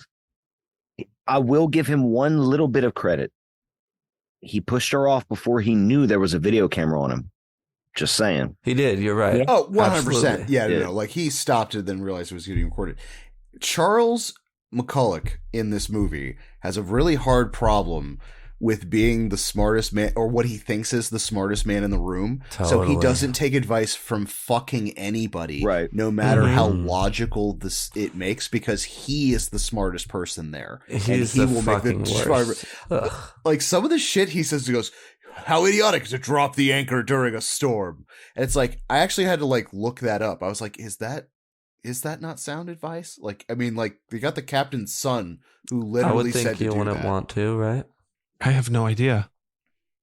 Because Do of the any of waves us- and moving up and down, you want to be able to move with them and not get. I don't know. But no, the shit he says later in the movie, we'll get to it once they're actually like on the boat and going to Manhattan and stuff. Like every scene, it's like, Oh, I know. the first thing is him saying something shitty. I know. Right. I'm still gonna defend him until So- the end. At this point, Shitty Wayne has Charles. popped out. They do the whole blackmail thing, but Wayne lets Tamara know that he's had the hots for her, but she ain't having it, and just fucking quickly dismisses him. And then Wayne gets kicked out, has a little thing, and leaves. But Jason just kind of like pops his head out of the next room, and is like, "Well, that was embarrassing," and like watches him like walk away. Even he was disappointed in what happened. He's like, "Oh man, Damn, bro. Oof, that's rough, kid. I was gonna kill you, but He, I'm he, not pu- going to now." he pulled a Chuddle the yet. Bryan on the Discord, and he posted the Jason gif that's like, bruh. bruh. Yeah, he totally is like, bruh. Bruh. I feel for you. But he's like, I gotta do something. So Tamara apparently took a shower and was just getting out of the shower and hears a little something in her room. He's kind of listening through the door. And then fucking Jason busts through and just like throws her into the mirror or across the room. No, but what about... And then he busts in and then runs over to smash the mirror first because he doesn't like how he looks all waterlogged. No, he's got a lot of body dysmorphia. Yeah. And then Why am I so wet? he's like, Why am well, I so wet? since I smashed that mirror, I guess I get this little mirrored shard. I Yeah, can should use be that fine. to go ahead and do The some second killing. of the slow. Yeah. Oh Mhm. my Yeah. god, yeah. Yeah. When I was a totally. kid, though, when she looks It's out like he's getting his aim down perfect and then stamps it. Oh, yeah. When I was a kid, though, like when she looks out the bathroom door and he pokes his head in through the door, that shit fucking scared the fuck out of me. I don't know yeah. why, but Mhm. that one little moment was one that I was always like, oh, no. Oh, Yeah. Like, Well, it's not. I mean, because you do see it throughout the series. I think in like 3. I don't know if it's 3 or 4, but you do kind of get some of those POV. Like the character is hiding as Jason enters the room, looking for people. And it's just such an off-putting thing because you're in the position of feeling hidden with the character, being like, oh fuck, oh fuck, oh fuck, oh fuck, oh fuck, oh fuck. As a Like, kid, that was a very effective gag as far as the teleport Jason, because you had no idea. So, when you get those like dark shots and that music ramps up and because you have no idea where he's going to pop up. I mean, like I said, I just remember this as a kid. It was scary as fuck. Watching it now, it's kind of laughable, but I guarantee if I showed this to my kids, they're wow. yeah. I hate that wet boy. So this leads to That's a drop. the bridge where we're in for one hell of a storm, and our chief engineer Jim Carlson is steering the ship, and out pops Jason, delivering a harpoon to the back. I love that kill scene. This entire sequence with the green lights and the red lights is fucking great, and then the water, like the rain on top. From the outside. I love how this entire murder sequence is shot. It's fucking. This is so a beautiful murder. Good. It's just a fucking beautiful lit murder. The art is murder. I do like the emotional manipulation at the beginning of this scene where it's like, so how old's that baby? Oh, it's 19 months. Irrelevant to everything else going on, but they just wanted to let you know that this guy has a very small child at home before getting mercilessly killed. by Oh, Jesus. see, that's interesting. I didn't even take it as this guy has a young kid at home. I took it as like this guy has regrets about Sean because he's like, make sure don't be too hard on him, would you? Oh, yeah, so both. I didn't It's even- both. It's both of those It things. is both, but I'm just saying I didn't even think about it for the other guy. Yeah, right. This guy's just doing his job, getting shanked by sea dwellers. To Ross's point, though, a lot of shots in this movie, in my opinion, are way better than other shots in other Friday the 13th films. As far as the lighting, the framing, the way that it pans or plays out, it felt, at least to me over the years watching it, it felt more.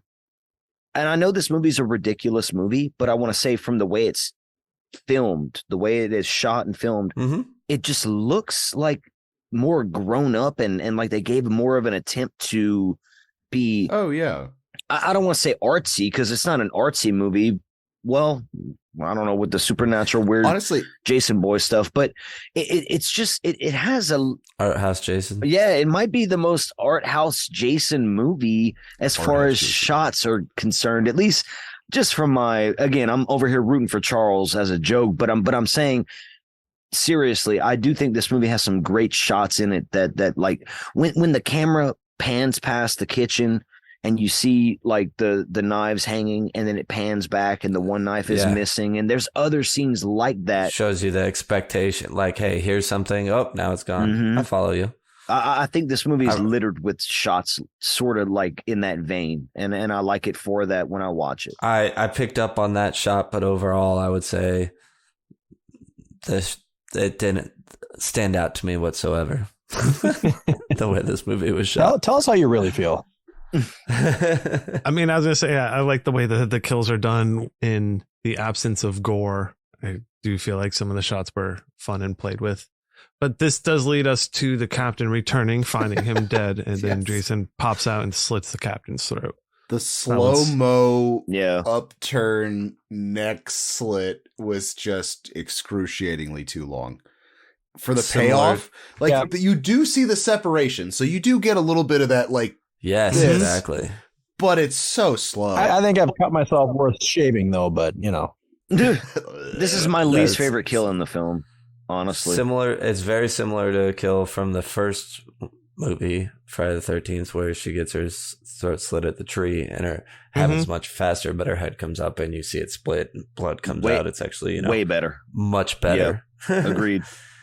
I would say, especially now watching all this, I think the gore in the first one is like one of the best, if not the best. But this kill. Yeah, fuck that guy. I don't know. Yeah. You're dead, So Captain. dead. Sean and Rennie are heading to the bridge, find the dead captain.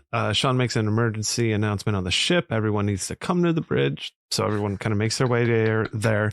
He sends out a mayday, or at least trying to. And This is Jason fucking baffling to me. rips out the antenna wires right as he's In the shit fuck does Jason Voorhees know what a communications fucking thing is on this ship? Because he's not as dumb as everyone thinks he is, man. I mean, I guess if you're underwater, you're going to know that. But I'm just saying, this is that's much one of the more other ones where I'm like, observant. It's a supernatural power. This is supernatural deadite powers. magic, Jason, bro. oh my God. I would have just loved him just thrashing around just around and knocking shit around to Pulling accidentally everything do it. Yeah. Yeah, because like a power line to a house you're going to notice that. Like a phone line, yeah, I get that. But like, I don't know. If I didn't know what it looked like beforehand, I'd have no fucking idea think what would be the Jason communication suspenders thing. for disbelief. Jason has he's come back to life however many times, but it's how would he know what this is? That's like the sticking point. That's where it takes it. I my think suspenders get snapped. I think Jason has a wire ripping fetish. Ooh. Yeah. He's 'cause probably he's a chastity wire demon. ripping, window throwing he's boy. attracted probably to the electric in the same Yeah. way. Like he has to he can sense that, and He's just a knows little. it. That's true. He's He's a little. made He's of like any electricity other at time this he's point. gotten electrocuted, he's either been brought back to life or just nothing's really happened to him. So That is true. It's He one always of goes those towards extended it. scenes on the special edition DVD where there's just 10 minutes of him just ripping wires out of walls. Every movie. and then he's also ripping copper out of the walls and going and selling it. Yeah. Yeah. Hey, where's the catalytic We gotta converter on this? Oh damn, that's a problem. Going to trucks. We get the deckhand popping out with "You're all gonna die," and then we also get a line that says he came down the river and he's gotten on board. So there you go with Jason going down the river from either Crystal Lake and into wherever the hell we are now. I don't know what that means. So He came on down the river. there's a river to Crystal Right, Lake. they could have never been solves the in the problem. Atlantic, right? Man, God, they don't Or I turn guess that they machine are off at the- PP10. Yeah, because when they get off. Because how they get into It makes no sense, though, for them to have been so far away from shore in the first place if they're, like, coming out and up.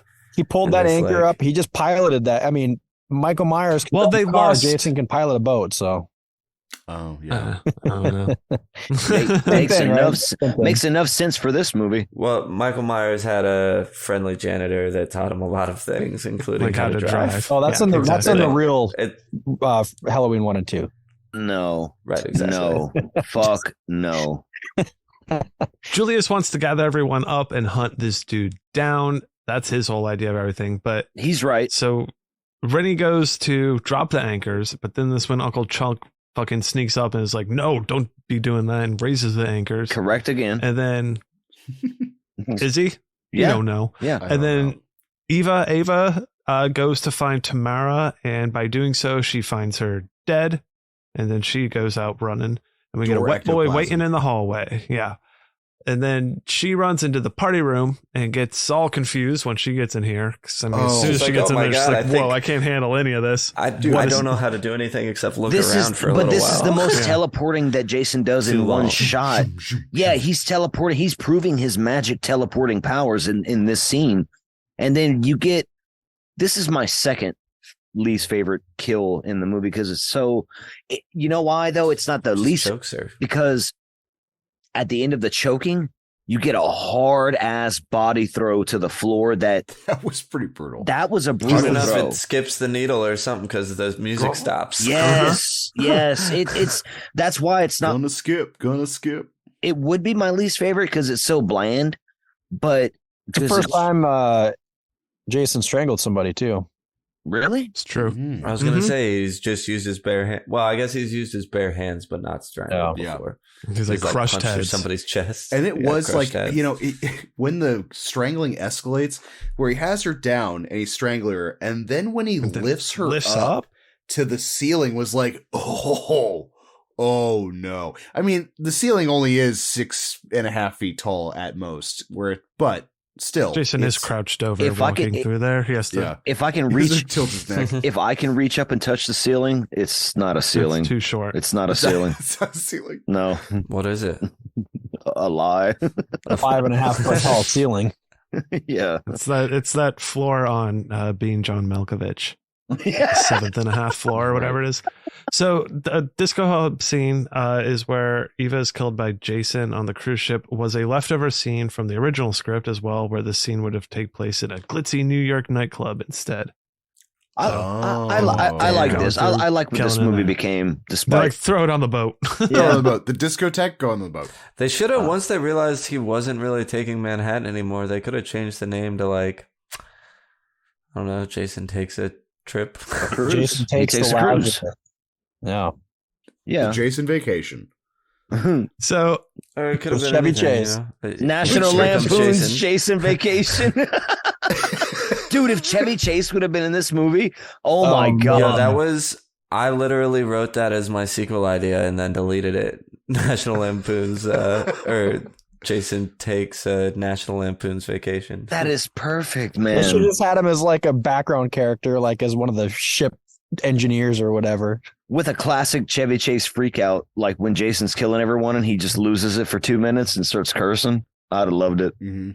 this leads us eventually to the fucking manhunt is on, looking for whoever's going on. Julius has a gun. Wayne has his fucking hold camera on. and a All gun. that skeet shooting guns. I love this. So they gather a bunch of weapons and then they lay them all out, and all the guys get together and they're all picking their weapons and taking their weapons, and the nerdy guy's like, "What are you gonna bring, Julius?"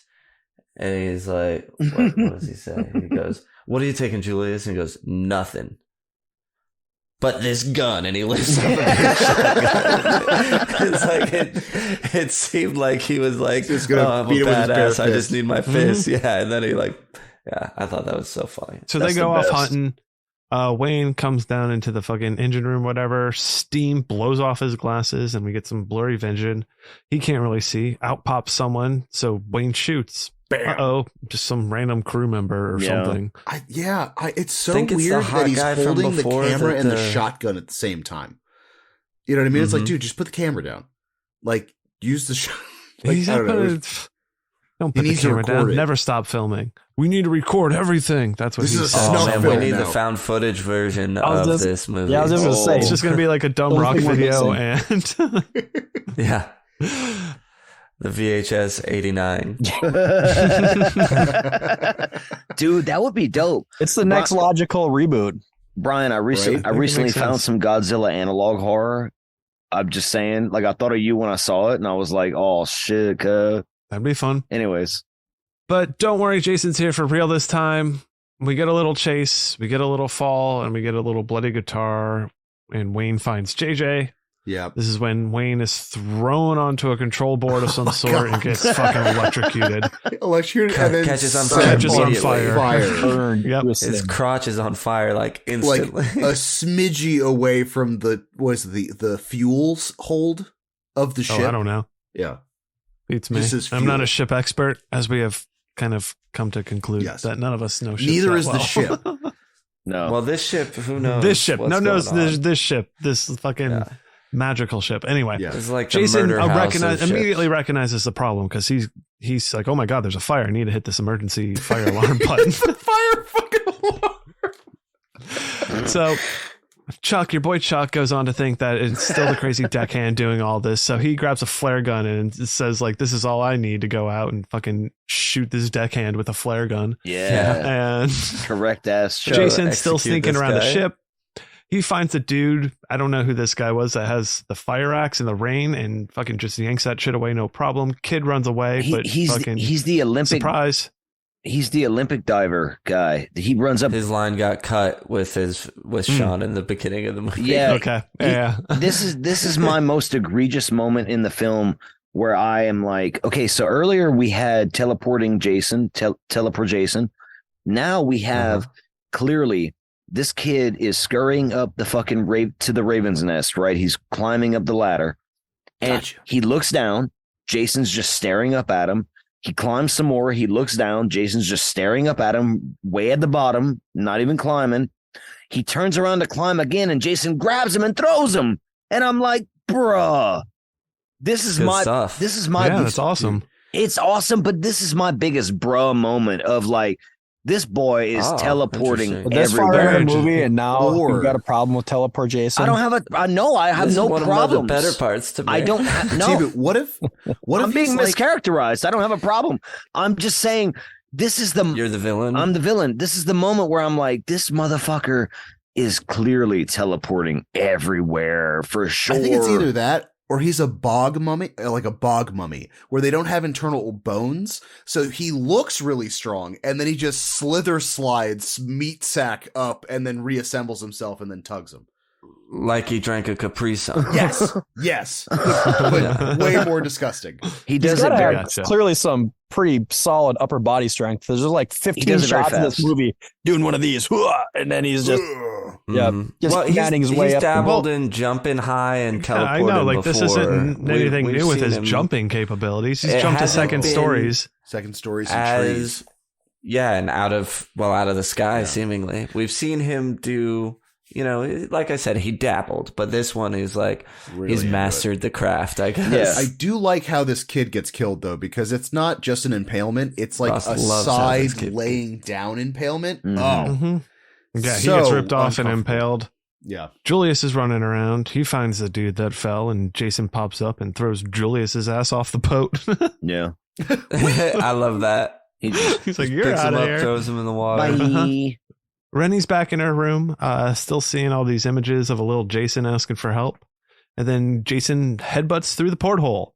Oh, And yeah. in this Yeah. scene where Jason's reaching through and pulling Renee, like the glass that's sticking out, there's one piece that's sticking out right towards Rennie's neck, the actress's Ooh. neck. Yeah. So when she's freaking out and like all Oh, scared and everything, it's it's because real. she's being dragged towards this fucking jagged piece of whatever that's Oh my right there. gosh. Oh, wow. And Kane Hodder Yeah. couldn't see that was happening, but oh, obviously she's shit. okay. But She died. or whoever was playing Jason at the time, she was Kane. Yeah, pulling her toward it. It was Kane Hodder, yeah. And they just filmed then- it live. Rennie grabbed a nearby pen, stabs him in the Right in eye. the eyeball. Stephen King Sean pen. comes to help. It's like, my good eye. Right in, wait, She stabs him with the Stephen King that pen. eye. Yeah, it's a Stephen King pen, which Mhm. good. Mhm. That's it All came back. back to help. Yeah. Yeah. The fucking engine room explodes and they're like, oh my God, what was that? We got to get out of here. Jason's doing more peeping. Chuck is looking around the kitchen trying to find the deckhand. The ship's flooding. Colleen, the teacher, has lowered the lifeboats. And then we get the deckhand finally kind of stumbling out and they all meet up. Holding again. a knife in like the strangest way He's- you could possibly hold a chef's knife. And so Very weird. fucking Chuck's like, at that point, he's like, I knew he's the killer. But then, he falls over, axe in the back. Yeah. Correct. Dead. Correct again. What I feel terrible for Colleen, the teacher in this, is that the other quote unquote possible survivors of this ship, she led to the restaurant, and then that got flooded and killed. So all the other students that were on this cruise ship, she led them to a quote unquote safe space to pick them up later, and they're all dead. Like I think it's also like Sean says it in passing, where it's like, well, there isn't one now. And, well, and you do see Jason too. Like when she leads them in there, he's in the window looking at them. So I think Jason kills them before the flood does. To be honest with you. Oh, yeah, that's true. Because he's looking. Yeah. Oh, don't get me started. All right. Yeah, he probably just went through and fucking wiped them all out. No, something's sneaking up in the water. Okay, so they get on the lifeboats. Jason just fucking watches them. He's like, all right, and lets them go down and disappears. And then something's sneaking up in the water. Surprise, it's Julius. So in the lifeboat, we get Rennie, Toby the dog, Chuck, Colleen, Julius, and Sean. And then they start rowing in a whole bunch of fog and falling asleep. Chuck's fucking annoyed as usual. He's like, being a piece of shit. Exactly. The most correct piece of shit. Eventually, they make it to New York. Lady, we get Julius kind of like waking up. Everyone, oh my god, hey, we're finally here. He here. starts singing New York, New York. He's all excited. New York. They make it to the docks. And seemingly, as soon as they make it to the dock, so does Jason. So I like to imagine him like out of the water. The fucking uncle guy is it's been shitty comments the who time. But he was like, "Oh, you couldn't find a better place to dock the boat." It's like, are you fucking kidding me? I also find a better place than the docks. Than the docks that we just took you to. I also find it amazing that Jason was underwater for God knows how many hours, just trudging next to this boat, but his inner child is so afraid of drowning. I find that so funny to me, where it's like, even at the end of the movie where he's like spurting out water, I'm assuming that's the water from him being dragged by a rope under by the lifeboat for like hours and they're hours so tired and hours. rowing, like, God, this is harder than it should be. It's so heavy. It feels like we have an extra 240 pounds. So, okay, yeah. They make it there, and Chuck's annoyed. Yeah, he makes that fucking comment. But when they get there, when Jason pops out, this is when we get him seeing the billboard of the hockey mask advertising. And the look back, so good. Oh yeah, he's a little confused and a little enticed. He's like, I like this place. I like that. Yeah, he's like, can I wear? They're really throwing a lot. He's like, can I? They really throw in a lot of humor once they get to New York. Sorry. I thought he was like, could I wear a hawk that big? Could you imagine trying to walk down the street with a yeah, he wants 8 times the size of his head. He wants to be like, I want to play Majora's Mask. He's just like looking at it. I don't know. I'm a nerd. All right, sorry. He wants to be a kaiju. This is when the group is all walking together trying to find a phone and ultimately gets mugged. Then one of the muggers is taking real interest in Rennie. Toby's all growling, so the thug goes to like shoot the dog, but she's like freaks out and he misses, so the Toby runs off, and the muggers decide to take Rennie. Yep. Yeah, they do. Toby sucks, and nobody follows them. No, that's the biggest thing. Don't you follow her? Julius is like, let's go after him. Well, and the guy who's supposed to only has your best interest in heart. That's right. That's where Charles is right. He's right. Don't you do that, because they will only hurt her further if you do that. Right. The police, if you call the police, they definitely that's a better option. Yes. They'll be like, oh, sorry, officers, here you go. Toby sucks and Toby sucks and Chuck's fucks. Students, villain. So the street toughs take Rennie back to their spot and decide we're gonna shoot her up with some mysterious liquid and it's heroin. They want to do a little raping.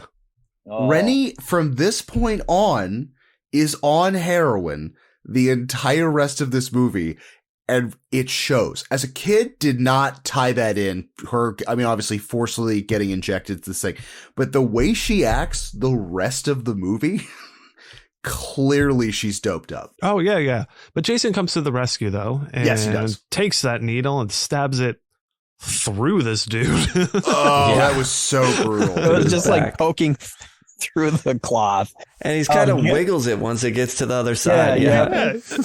That's a good measure. That's a real brutal skinny drug stab addict. to make that little needle fit all the way through a human being and then still be like moving around. That's like Oh, He went. yeah. He His went. hands got to be Oh, through he there. went- Yeah. He probably had to Sure. pull his punch so he didn't punch all the way through it. Oh, totally.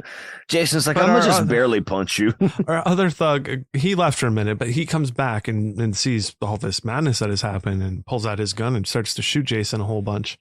This obviously doesn't work. We get a nice, fucking Jason taking the shots and walking forward and just fucking being the boss. Jason grabs the dude and just slams his head into a pipe, and that's the end of that guy. Pipe death. Pipe death. Yep. Pipe death is dope. Steam.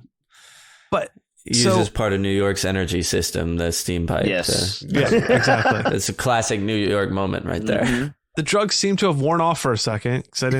Rennie just pops up and runs away. She functions really well on heroin. That is the fastest heroin addict I've ever seen. Not heroin, like taking heroin for the first time. Obviously, not quite sure what that high is going to be like, but she is on pure adrenaline the entire time. She's Assholes up to and down. elbows, just Mhm. running. Julius finds a phone booth, calls the cops, but Jason isn't far behind. It smashes through the glass to get him. And Julius runs away, climbs up a ladder, moves across some rooftops, but he can't really run any further. So he's like, now's the time to stand up to Jason. He's going to put his fucking dukes up and just go at it. And we just get, I don't know, it's like a minute and a half of Best part of the movie. Dude. Him Julius just fucking going to punching town. him and punching him. Can't- And Even though I punching him. think a lot of this movie should be cut, and this fight seems overlong, I do not think any of this fight should be cut. Thank you. Thank This you. was, this part's great. Kane Hodder was Punches wearing. himself out after like 90 seconds, but he's undefeated. Yeah. Uh-huh. Kane Hodder was wearing some like protective gear, and he told the actor and the stunt double both, because there was two of them, go full bore, like make it look real. So they did. They were punching the shit out of Kane Hodder left and right all through this whole scene, man. Like that's why it looks so fucking good, because they were really punching the shit out of Kane Hodder. He was Kane Hodder did not tell him that. It was the director or somebody like that. Because Kane Hodder was like, I don't know why, but he was hitting me really hard. The professionals, the other people were pulling their punches when they were hitting me. And it was like, maybe because he's an actor, but he really beat the crap out of me. And then, Oh, well, we've heard conflicting stories then. yeah, this was in watching Kane Hodder interviewed in the behind the scenes documentary. And then the actor who played Julius was like bragging, loving how much he was beating the crap out of him. And he was like, you see my knuckles are swollen there? They were really swollen because I was really hitting them. Oh, that's fucking hilarious. But I like Jason fucking lets him have at it. He lets him have his fun, and then he's Just like, all right, just tires him out. He's like, all come right, on, you champ. did your thing. Let's do it. I'll do my thing real quick and just fucking one clean shot. The uppercut, Julius' knocks head his pops goddamn the head fuck off. off. Mortal Kombat POV fatality that this shot fucking guy of- has Finish him. is so good. From the tumbling head falling down. Oh, into the dumpster? I love that extra touch. Yeah. It's wonderful. It's a found footage. It's like a the head gets knocked off found footage version of I'm decapitated. We've gotten a lot of POV in the series, although I guess that was early on. We haven't got much in the later installments here, but cool to see a POV used in a new way. They said that was really fun to do because they just threw a camera off the side of a building. Nice. Awesome. At this point, Rennie's wandering around all drugged up, but eventually runs into Sean. Colleen is off somewhere, but is found by a cop and Chuck. Then Sean and Rennie pop up and find them, so they're all back together again. Sean tries to tell your boy Chuck that Jason is here, but he's still like, no, that's not true. It's nonsense. He's not around. So right. And then Unbelievable. the cop takes them back to his car, loads them all in the back. I love this. So they get all loaded, and the cop goes around the front, opens the door, and the light pops on, and then fucking Julius's head is just sitting there.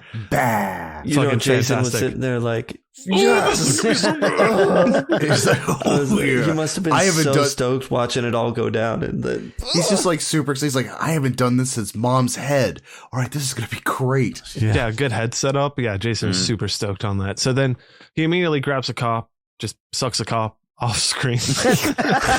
Absorbs them into that big soupy mess. Just fucking like, yeah, gets them all nice and gooed up with them. Mhm. And they all freak out trying to get out of the car, but Rennie jumps into the front and sees Jason just fucking standing there in the alleyway, being all wet and breathy. Mhm. And like the most she takes a chance. Jason ever. Like half the movie, you just see him catching his breath. Like, well, I mean, he's hauling ass. You see how all the different places he has to get to. That's why he's breathing heavily. swimming 3 miles under the It's water. not teleportation; it's super speed. And we'll get to that. But she's like, I'm gonna take the chance. Fucking floors it, drives right into him. And then she like continues and takes like this sharp turn around a corner. And that's when she sees little Jason standing in the road. So she's like, fuck that. I'm going to take out this kid too.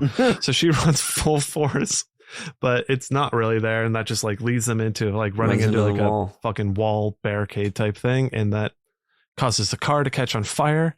Sean, Rennie, and Chuck escape, but they don't get Colleen. She's still in the car and she just fucking car blows up and she's gone. Yeah, what good was she? Into that. Yeah.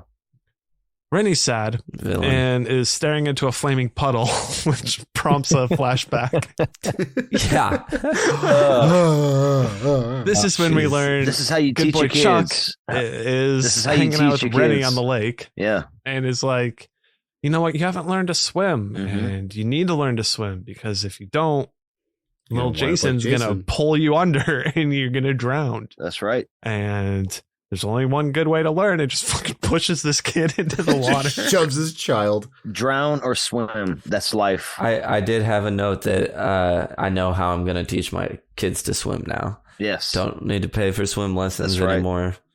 Take them out. Just throw him in a lake. Throw them in. That's right. Yeah. Make sure you tell them the story about Jason. Voorhees Yeah. first. Oh, of course. Then they'll swim. Absolutely. Like That's important. there are things about exposure therapy, but that doesn't work for learning how to swim. You just gotta be that's like, if not you a want- thing. If you want to do it like in a lake where they can't really see the bottom, I'll chill under there with like a scuba tank so I can Yeah. like grab just at their throw feet. Oh, Baby perfect. Jason tickling your feet. Yeah. Okay, cool. Done. Done. So we learned this whole scene that he's a fucking dick and he pushed her in to try to, make her a better swimmer and for whatever reason. Chuck continues to suck. Yeah, it's Rennie bullshit. runs away and Sean follows. Jason wakes up, walks over to Chuck, and he finally gets his just desserts in a minute. He runs away first. Yeah. Yes, Runs yes, through this some is alleys, hilarious. runs into a building, and then is promptly thrown up the Yeah. second floor. That is so good. Oh, I love that. It's a 10. This one. That Yeah. moment is a 10. Yes, that moment, yes, for sure, is wonderful. Ugh. But then Jason grabs him and then dunks him headfirst into one of those barrels full of toxic goo that we And have. by the way, this was a classically trained theater actor who portrayed this role and agreed to get fucking dunked in a barrel of fucking dead rat toxic Hell yeah. ooze. Yeah. Ugh. Highlight of his career. The commitment to his character. Love The it. craft. And also, Uncle Chuck was right till the end, until he died. Poor old You're Uncle just saying Chuck. words and you don't know what they mean anymore. Sean finds Rennie Trying to just be a villain. chilling on an alley couch. Just Rennie's parents, geeked we out. learned, was in surprisingly good condition, Right. not stained. Yeah, Yes. it was a nice alley couch Yep. for Wow. where they were. Yeah. I mean, I've looked for those all the time. We learned Rennie's parents died in a car accident, and everyone she cares about, she loses. And then they, in this really weird moment where she's hopped up on heroin and just watched a bunch of people die, and Jason's chasing after him, they decide to kiss. Yeah. Then Jason busts through, of course. They run away into the subway, and he follows below. Okay, so here, this is what kind of messed with me, is that our precursor to this, Jason Voorhees, for the most part, will murder every single person that he sees, no matter what. I don't know if it's just he's a chastity demon or it's that they're tainted by Crystal Lake, is that he blows through so many possible victims to get to these two. Yeah. Like, we could have had a subway slaughter scene to the level of like the new Texas Chainsaw Massacre bus scene. Or the sadness. The sadness. Or the sadness. I Yeah. mean, like, there's such a potential because, like, in every other movie, I've never seen him not kill someone. You've seen him not kill kids. No, yeah, we've seen him not kill kids. Little He's Travis here's the thing. agrees with Ross though. Like when I was a kid, I was like, why is he not killing everyone here? But I think think tell you Brian's why. about to tell me why. Yeah, tell me. Tell us. What did they just? What did I why. say they just did in this weird moment before? Then they kissed. Oh, this is the Horny's He's fight mad. went He's up. so mad about the He's kiss. fucking mad about that. He's mad about the horniness. So he's again Yeah. fucking tuned in on them. Like he keeps Yeah. getting Well, spikes. he's been He is tuned so on into a her mission. and sending her himself as a little boy So, as yeah, visions exactly. for a while. So it's like- presumably he's trying to get her. The while he horniness can. was like a peak meter, so like he recognized that, so that's why he was able to teleport over there and bust that up real quick. Yeah. When he's going through the subway, he's still tuned in on her. I'm just saying, he's not getting any horny vibes from a New York subway. No, I like how It's fine. on Chuddle not this one. not at this point. It's just got more fear and Fear. Yeah, and he doesn't live off of fear. It's I The like best how horny. beats from this whole movie come from like those two scenes where like Jason, he just doesn't give a fuck. Like he's walking like fuck the radio, Exactly. kicked out of the way, blows over that one chick and Oh, in the subway, like he's walks like, through the "Fuck, you glass get out of our doors, way." knocks her over. Yeah, hits the other one. I have everything Jason does once he is actually in the city is a 10. Mhm. well, I don't think we've also Yeah. never seen. Have we seen Jason around this many people before? no. No. It's probably sensory overloaded, which it kind of is at one when he gets into Times Square. Oh my He's god, he looks stunned around by and the like, what lights the and everything a little bit too. So that's why it's almost like he's like, I need to have this tunnel vision, Yeah. or otherwise, like it's just sensory. Like he'd be in a corner, just like I'm shaking. This There's too always many makes me people to think- kill. There's too many. I This just, I can't almost kill has all me these like people. this like gives when me you, like you don't the know where ri- to start. the Yeah. ring vibes, as in like I feel like if he had just killed everybody on the ship that was from Crystal Lake, if he had killed Rennie and her beau, would he have just slunk back into the water and just trekked his way all the way back to Crystal Lake because like it's a mission accomplished? I think so. Or do you think he'd like? No, I think yeah, so. it would. Yeah, I think I you're don't right. think he would. Like if he killed all the people on the ship. Yeah, I think he would just like kind of merge back towards. Oh man, think about all the Well- Friday the 13th we well- haven't seen where he just wins. Right? Well, yeah, that's a great idea. So this leads us to the subway scene, which is great, going through the fucking so good. subway itself.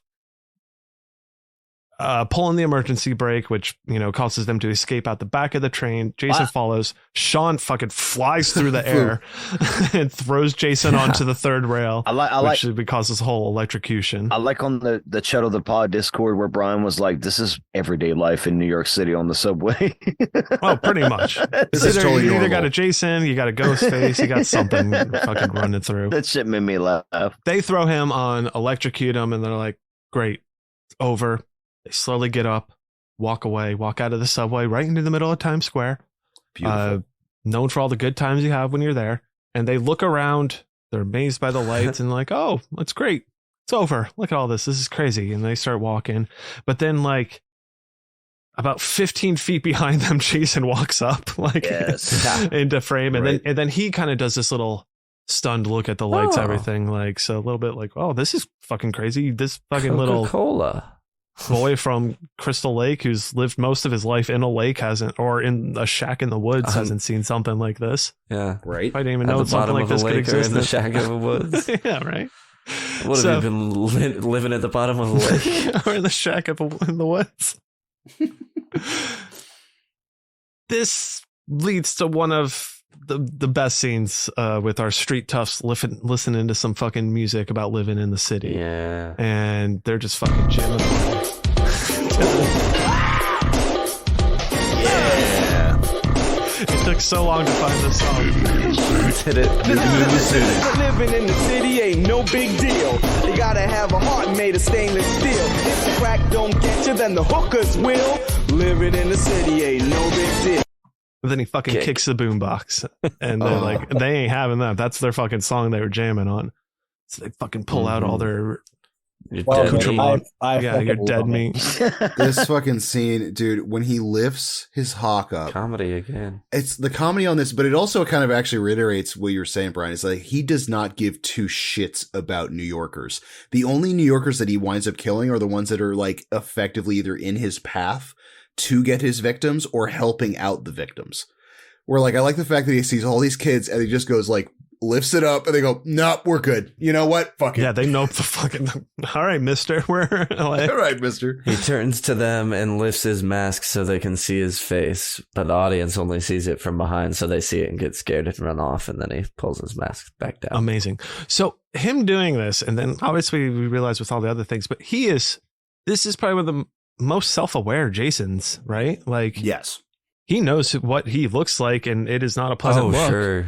So Yeah. He looks like a little sour obviously patch. because he tries to destroy all the mirrors. So yeah, he's very aware of the grossness of himself He's How- and how he's it a will scare nasty, How the goo-goo normies. he is. he's a nasty Mhm. pumpkin pie baby. Yeah, for sure.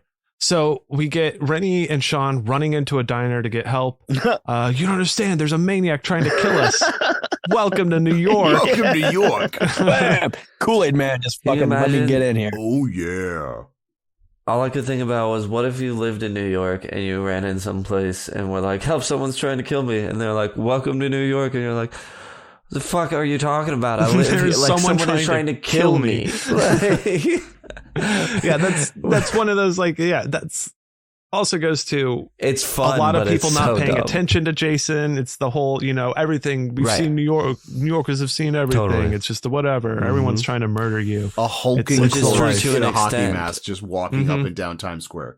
Well, then, I mean, that's why we got fucking big old Brawlic Cook ain't having Oh, none of this yeah. nonsense and is like, You son nope, of a this bitch. guy, yeah, and walks over.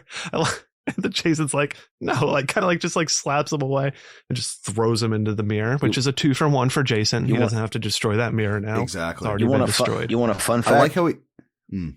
The guy that the big cook. That's Ken Kersinger, who plays Jason in Freddy vs. Jason. Oh, Wild. isn't that fun? I like that. I like the menacing. Was look he gives like a the waitress, stunt too. double for Jason in this one or something? It seems like he would have been working on the movie in some other capacity. I don't Otherwise, know, Why was he? but I around?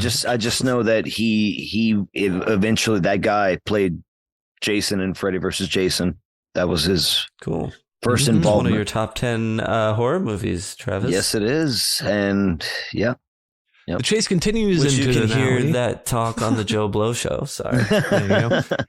Joe Blow Jason horror show. is blocking the way, so they escape into the sewers. They run through these giant fucking sewers for a little bit, and out pops a sewer worker, which is yeah. about to fucking like knock their heads off with a wrench. I love that guy. Whole movie. I love that guy. Yeah, What are you guys doing down here?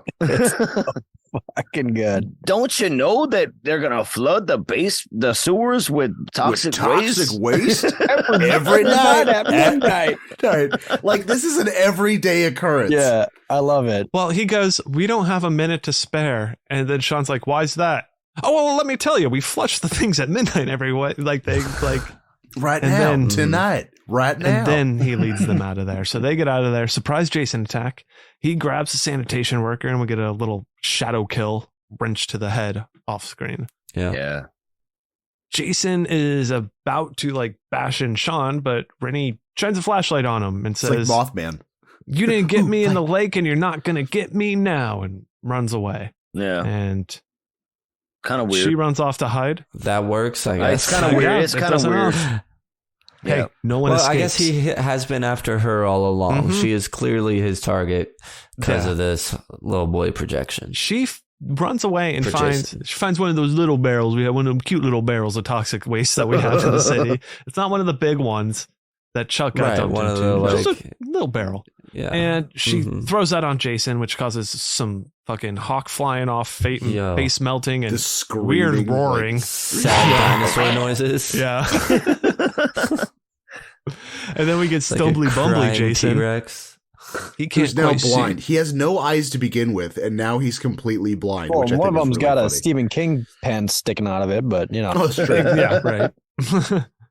Rennie and Sean finally find a fucking ladder to escape out of. Jason stumbles up to him, grabs at their feet, but luckily, here comes some fucking refreshing toxic sludge. That Don't mint, let Which they me release it all at drown. once. that At It's midnight. not gonna That's how you like gotta just flood come it. in and start to fill. It's It's a rush. Flooding so much that the rumble makes all the hanging lights in the tunnel start swaying. Yeah, indicating it sure like, does. hey, there's a fucking wave of toxic waste. That is on midnight its way. toxic waste, bruh. Yeah, I love that shit. And then Jason's all like, "Mommy, don't let me drown," and then coughs up a bunch of water.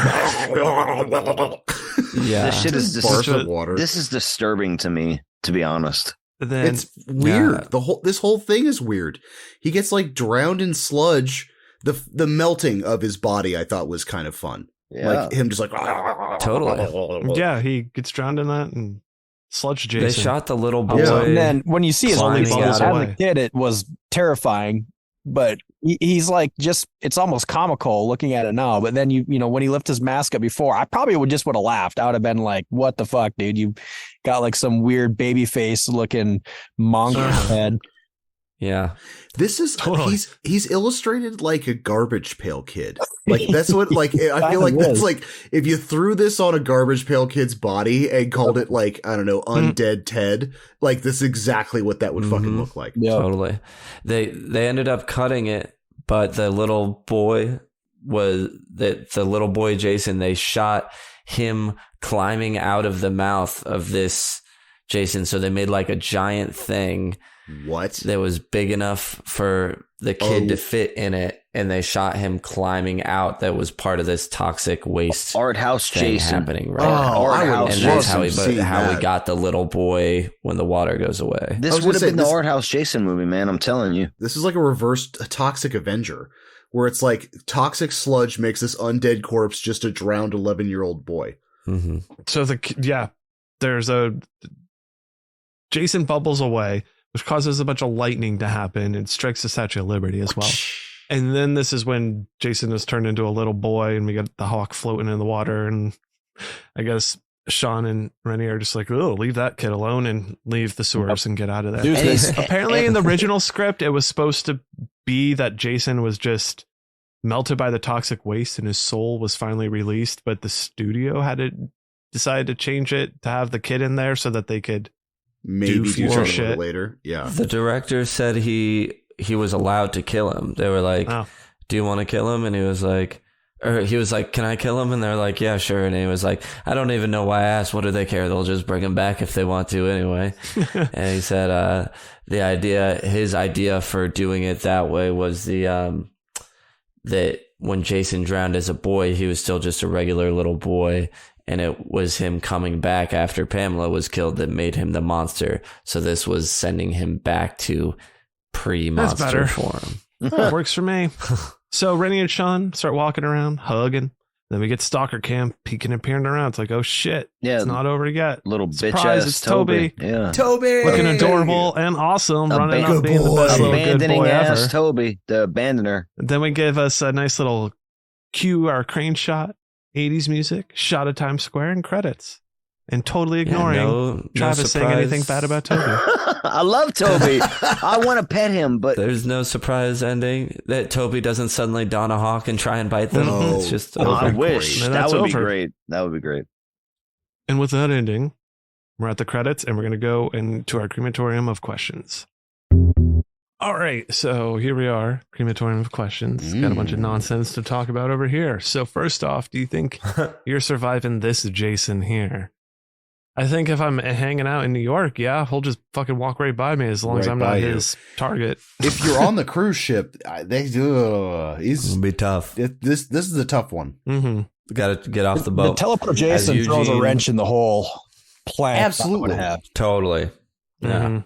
So I don't know. I think it's if he's after you or if you're in a smaller space where he's not overwhelmed by the amount of people, I think you're gonna be You're in danger. You're in Just stay danger in in the public. small. Yeah, just stay in public in a large I'm in danger. area. You might survive Go to this a one. music festival. Now this one definitely I think needs to be gooier, right? Way Oh, yeah. gooier. Yeah. Yeah. Oh, one of the Like they I made forgot to Jason mention one of gooier. the cut goos was the girl who gets killed in the bathroom, Tamara. Is that Uh-huh. her name? The Yep. blonde. Yeah. There's a deleted shot of her corpse finding, and her back is like completely stabbed up. It's just like covered in shards of mirror poking out her back. Awesome. Like a butcher block. Oh, so he went and was like, boop, boop, and just kept putting shards in her back. He was doing the Halloween Kills knife ritual, knife but with test. but with shards of glass. I like that. I would like to see That's why I that. said the butcher block. Hell Oh, yeah. oh, good. All right, how are we gonna go ahead and rate this Jason, this villain level? How what are you rating Chuck on a scale of 1 to 10? Well, Chuck is an absolute 10. No, okay. Yeah, super Oh villain. man. Yeah. Jason. I'm gonna so power level 1 through 5, iconography 1 through 5. Mm-hmm. I think So I got power level 4, iconography 5, and I'm giving him a 9. I had him at that's great. iconography was going to be at 4.5, and power level was going to be at about like a 4 to a 4.5. So on the same boat, 8.5, 9 for sure. Yep. I'll agree with the 9 as well. A 5 and a 4. Yeah, I'm rating 9, 9.5, 4, 4.5 iconography, 5 power. Yeah. I'll agree too. Like, yeah, 9, a solid 9, because it's not that recognizable to some maybe fans or casual fans, but hardcore fans fucking know it's a 10. But It's a super it's strong 9. Jason too. I mean, he gets electrocuted and survives that. He gets shot a whole bunch and survives that. He He can't gets survive dragged that by a rowboat underwater and survives For that. hours. He can't survive that New York toxic waste though. That shit fucks him up. No one can. I got No, a good trivia for you guys. Did you guys know Yeah. that he's the only character to get stabbed in the eye with a Stephen King pen and survive? Wow. Oh, Yeah. okay. Shit. You're stepping on Okay, that let's one. put that on the IMDb. Yeah. You should submit that. I think you have to have pro. Dear sirs and madams. Does this movie deserve a sequel? And what's the sequel you want to see? I already Even if know it it. doesn't deserve it, what's the sequel you're coming up with? 100%. 11-year-old Jason wakes up in the sewers half naked in New York and has to figure out what the hell to do with his life. It's like Oliver Twist, but like gooier. Or give it the Benjamin Button. Wait. Yeah. Oh my God. He just ages. Yeah. Rapidly ages. Oh, man. The So idea of I said Jason- yeah, but Yeah. Jason he becomes a worm demon that possesses people. That's a good idea. I think that might. That's a logic. You know what? Out of all of them, the most logical conclusion for a sequel. Can picture it now. Thank I you. thought it would be fun if we continued this, like Jason takes fucking DC and it's Oh, he Jason like continues on to a take train places. the most of the time. Jason takes Rio de Janeiro. Exactly. But okay, Rio would be a great one, because then I had to set up, because I was like, Jason on a train would be fun, like fucking just fighting his way, like killing his way through a train that Sure, can't yeah, stop that for would whatever be reason. fun.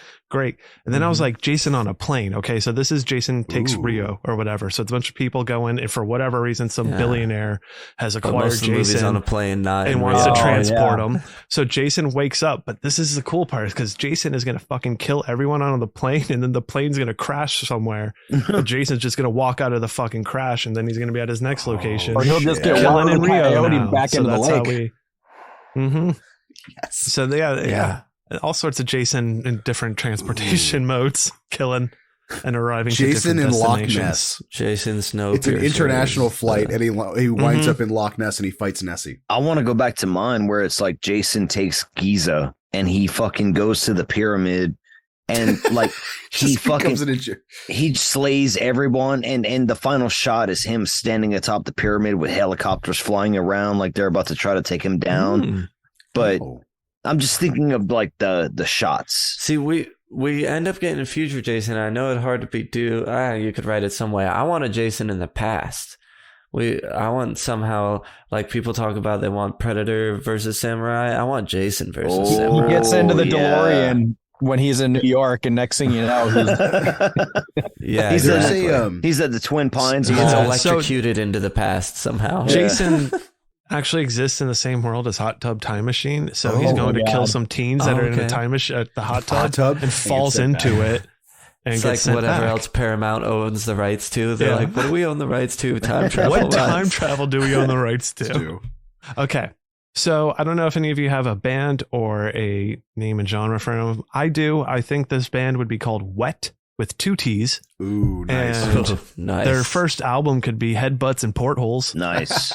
Yeah. That's good. I really like that. I like it. All right. I don't have a I've got- name or genre. I've got one. It's close to yours, Brian. It's Wet Stinky Boy, but boy is spelled B-O-I. Wet Stinky Mhm. Boy, and it's a splatterpunk band.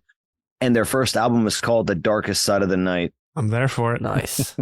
Let's hear it. All right. The soundtrack could That's go the on song, right?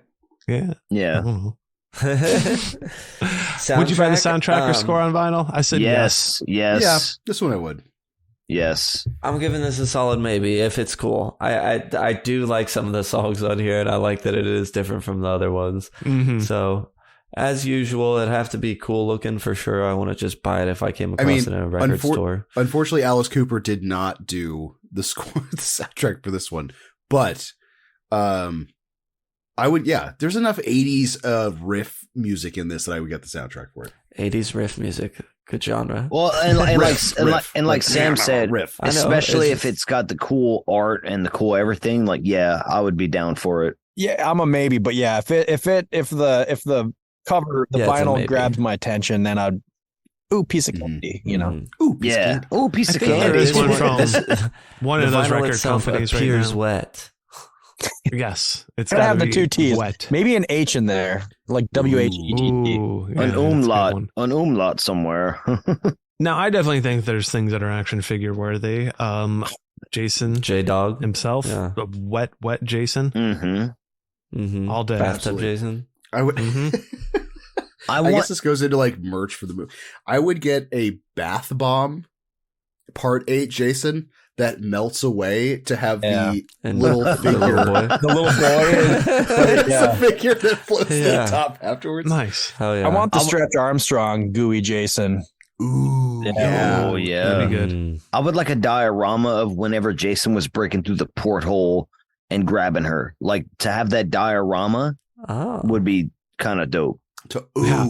That'd be rad because like one arm through grabbing her Mhm. because you never see what's going on the opposite side. Maybe he's already has a victim that's already dead that he's dragging. Like he's Oh, trying to get yeah. a twofer. Yeah. You know what I mean? Oh, a little twofer. He's got Toby. And for merch and props, definitely taking that wet hawk. Oh, wet hawk. Give me some wet hawk for sure. And I'll take I want Julius's the head. little toxic sludge barrel as well. Sludge bears. I Actually, want. oh, the I cute want one of one? them sauna stones. Mm. This sauna I went definitely through. want Julius's head, and I want Yes.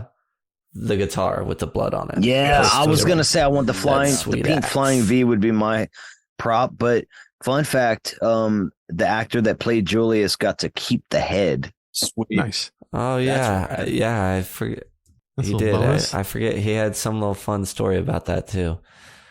That was in the behind the scenes thing. No, I didn't think of too much except for when you get to the like New York scenes of what would you do at the midnight show, like when Jason's walking through the Times Square and runs into people, you know, shout out, "I'm walking here," and all that kind of New York shit. Oh yeah, I would nice. throw dead rats at the screen. He could do "I'm slashing" here. Mhm. I'm sorry, what? I would throw dead rats at the screen.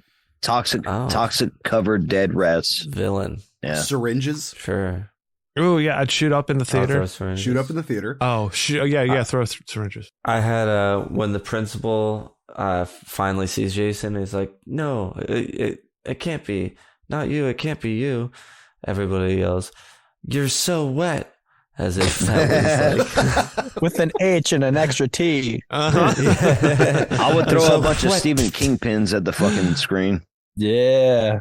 Oh yeah, everyone when she mentions the Stephen King pen, everyone throws their favorite Stephen King book. A whole novel. The screen collapses. There you It'd be a go. murder scene in there, 1,000 pages just smoking you in the brain. Paperback. Now, when I mentioned earlier that I was open to the idea of Roy, it came into this kind of new question that I thought of since we watched Behind the Mask. Mhm. And Mm. like the question is, who is behind the mask of Jason here? What is the character outside of the character? So, you know, I imagine, you know, teleporting Jason is the character, but it's really a guy there. And when they're not looking, he's Right. fucking hauling ass running to the other thing. That's why he's out of breath, because he has to run so fucking much to get to the other area to make it look like he's doing that thing where he's creeping. Meta. He's really there. Mm-hmm. So I like the idea that every Jason we've seen is a different person since original Jason died. Okay, yeah. Roy's the only one that got caught being different. Revealed. Nice. We don't realize that this is just some other person playing Jason. So who's the person? Who's the actor behind there? They're like trying to like. It's Elon Musk. Oh, is it? Oh, Interesting. Yeah. When you said that, it got me thinking of that. I think it's that Key and Peele skit where they actually show that, where you see him running, and then when he's on camera, he's like doing the creeping thing. Oh man. Oh, totally. Yeah. It's like, Well, that's exactly it. But so then what? I to me, for something at this level, this is a group of people, because you can do some of that running, but you cannot. This is more of a Ghostface situation where you have to have just coverage wise. I think it's maybe like gonna work. 3 homicidal dive masters. Because like just the part where he's underwater for hours getting dragged by a lifeboat, he'd have to have scuba gear. So like I'm thinking like 3 master divers take the helm of Jason Voorhees and were personally offended by the size of the yacht that shows up at Camp Crystal Lake. So they take it upon themselves to systematically murder the entire high school. I wonder how they insulated themselves from the third rail. Must have been there's always a way. That's It's their own special concoction but I'm of thinking something. like It's a I'm rubber thinking suit. of him talking to the camera, like kind of being like excited about, oh, I built this in where like if I get electrocuted. Well, yeah. you say it's this ectoplasmic goo. That's like their own like fire retardant. Like yeah, that's actually protecting the person. Yeah. It's keeping them protected. Beautiful. So that's all I have for here. Unless you have an answer for how Pearl's dying, I didn't really. Yeah, she's Okay. dead. both ways that either thing that he does to Julius, either tossing her off the boat into the water would be so great. fucking funny. I feel like or punching her head off on the roof. I feel like Pearl would get strangled in the disco room. I just feel like that would be her fate. Like he would find her there and he'd be like, I'm going to mercifully kill you and then throw you brutally to the floor. I think the idea of him like the other people that he pushes out of the way and doesn't care about, he does that to Pearl, but she's so fucking fragile. He does knock her She's head on off the by doing subway that. and gets knocked over, just dies. Pro for Max. Yeah, it just totally breaks her. All right. Now it's time to pull out our barrels of toxic goo as we dip our fingers in and rate this movie.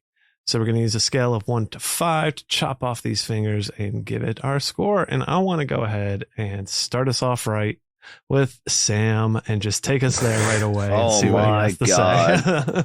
What the fuck? Let's see. I mean, it's not like I hated it. It's just I You hated certainly it. don't like it like you guys do. Okay. So, I mean, right off the bat, engaging, that's going to be a fat 0.5. This movie has plenty of parts that drag. It's, an hour 46? Easily be an hour 26. It's weird because I admire that they went for more character development than they've done in other movies, but I think it bogged it down a bit. It just wasn't interesting. So it's a 5.5? It's a 0.5. Oh.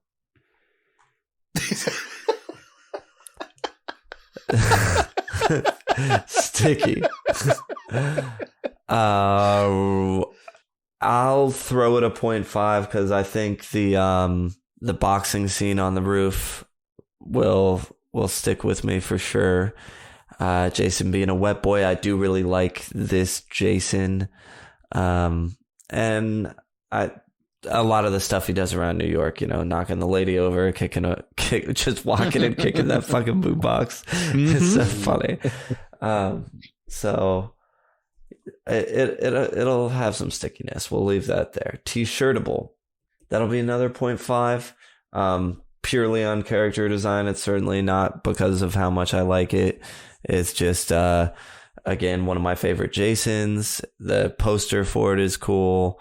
You could make a cool shirt for this. Cockles, this is a tough one. I'll give it a 0.5 because it had some really fun, enjoyable moments because it's sort of its so bad it's good thing, which I can get behind. But again, it dragged for me at a lot of points, so just doesn't totally work. 0.5 there. And rewatchable, I mean, I'm going to go ahead and throw it a 0.5 because it doesn't I can't give it a 2. That wouldn't feel right in my heart. But I don't find it to be very rewatchable. Actually, I'm going to drop rewatchable to 0 because I really could not ever watch this again. I'd never watch it again and be fine. But I'll throw a 1 over to T-Shirtable to still give it a 2.5. 2.5. Perfect. All right, Ross, what are you doing? All right. Engaging, I will give engaging a 0.5. There are parts of this that seem, even in slow-mo, seem too long. I'm going to go... Especially in slow-mo. Oh, especially in slow-mo. Are you kidding me? Yeah, I feel like you could have trimmed the fat on this or added more goo or gore. Sticky, I'm going to give Sticky a full 1. There are some amazing goddamn scenes in this movie. I mean, like, especially, I have to tie this directly in because I did watch this as a kid. So, like, there are seared into my brain psyche certain scenes of this movie that scared the fucking bejesus out of me as a child that I can now laugh at hysterically as an adult. So, like, it's super sticky. T-Shirtable. T-Shirtable's gonna get a 0.5. I agree. I think like there's some great iconography from this movie, but it's also like weighing like would I wear a part 8 shirt versus I know there's so many. We've done so many. I feel like but wearing a part 8 versus any other one, I'd probably wear a part 4 or a part 3. Shit, I'd even probably wear a part 5 before I wore a a part 8. True. You're unless it had to do something with that finger back. Bryan's, put it somewhere else. No, so I give it a 0.5. Cockles is gonna get a full 1. There's something about Goo Jason taking New York that just is it hits every single fucking note for me. And then Rewatchable is gonna get 0.5 because I will definitely watch. I like this movie. I'll watch it. It's not necessarily on the short list of Friday installments to watch first, but goddamn, when you actually accidentally pick this to watch it, it is such a fun ride. So that gives you a 3.5 out of 5. Does that feel right? I'm gonna keep it at a 3.5. My heart is telling me it's more towards a 4, but I feel like the numbers aren't lying on this one, so I'll just stick it at 3.5. Yeah. Cool. Great. All right, so I will give it a 0.5 for engaging. Kind of like we said, there are parts it definitely could be trimmed up. So there's parts that drag, but I think I'll give it a 0.5. I feel like maybe it leans more towards a little bit higher on the 0.5 end than the lower. I don't know what the hell that means. Sure. Yeah. Sticky, definitely going to get a 1 for Sticky. The scenes, I mean, stick with me. So much of it has, and I love it, and I'll keep with it for that. T-Shirtable gets the full 1. I don't see why it wouldn't. Plenty of good imagery here. I totally represent this just as equally as some other shirts. I think for a shirt, this movie works well. Or just because of the imagery you can play off with, the New York I can see that. and Right. whatever. And the I Love New York. I mean, it was already done on the poster, but it's perfect. Yeah. Cockles will get a full 1 as well. This one does it for me for multiple reasons, but I do enjoy it even with its weird length and everything. Rewatchable is going to get a 0.5. I'll definitely revisit this and watch it over again, but I'm not going to have it on constant repeat or anything or need to watch it immediately now. So I think a 4 sounds pretty good to me, which means we're going to go ahead and jump over to our guest for tonight. Well, I'll let T-Boo go last because I think he's going to probably have the strongest. Sure. So engaging is going to get a half from me. The biggest thing I have is I just wish that the kills were a little bit more creative. It did seem long and drag out. Sticky. I'm going to go a full 1 on Sticky just because even though I've seen this a handful of times since the first watch, there's certain things that stick in my head. And for some reason, that stage setup in the boat is just burned into my memory. And the chick ripping the guitar a few times. And that, yeah. And then just the whole thing with Julius was just 10 out of 10 as a kid.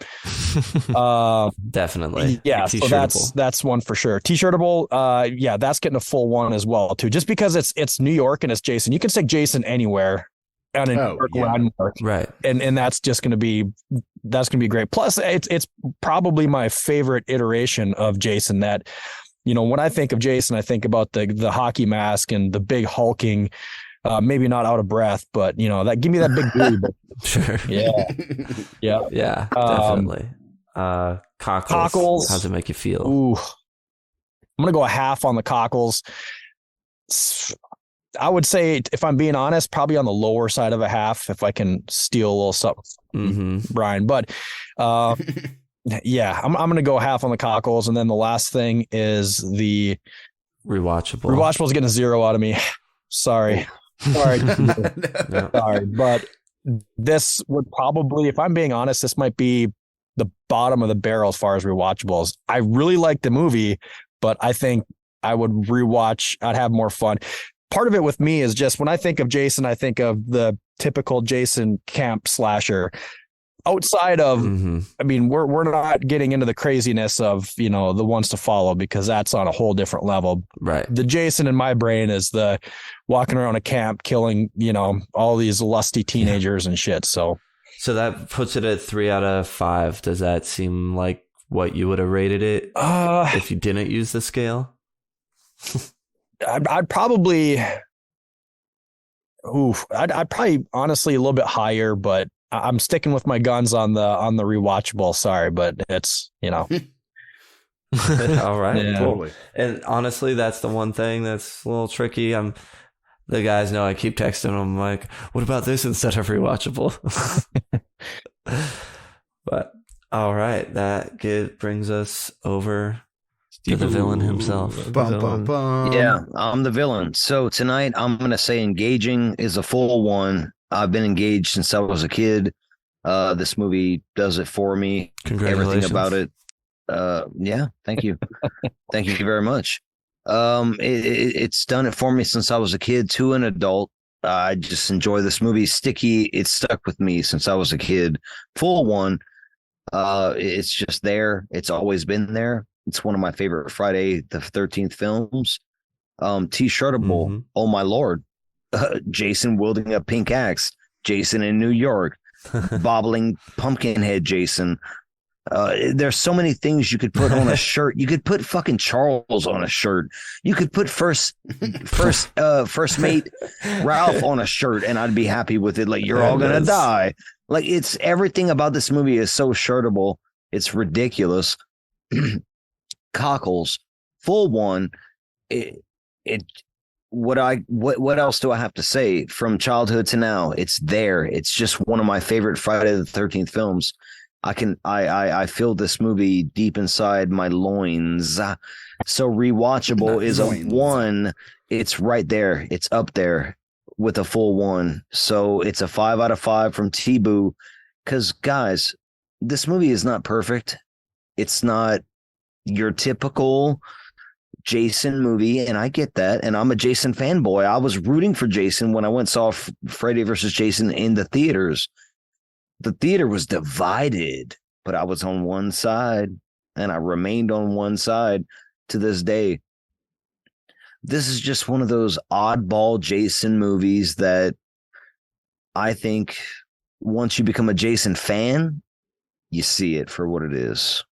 So that's where I'm at with it. It's a 5 out of 5 for me. All right. There you have it. So going over to, well, from us, that gives it, what is it, an average of a 3.3? 3.3, yeah. Including your guys' in, because we only had one other person ring in on the Discord about this one. That is your boy, Mr. Rickles, saying engaging. Engaging. The engaging Cajun. So.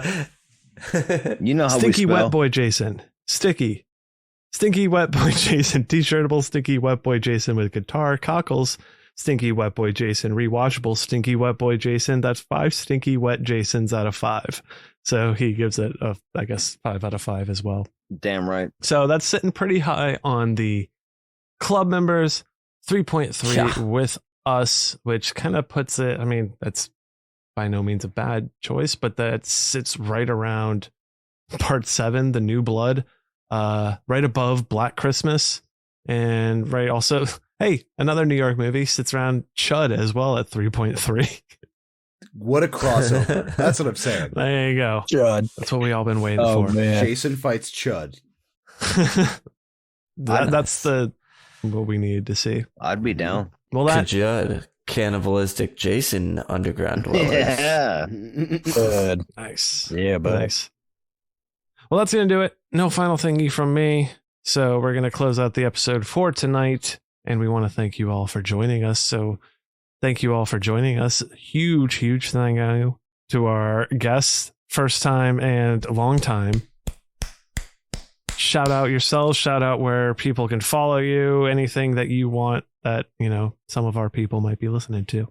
Joe Blow Horror Show is available on Spotify, Apple Podcasts. You can email us at the Joe Blow Horror Show at gmail.com.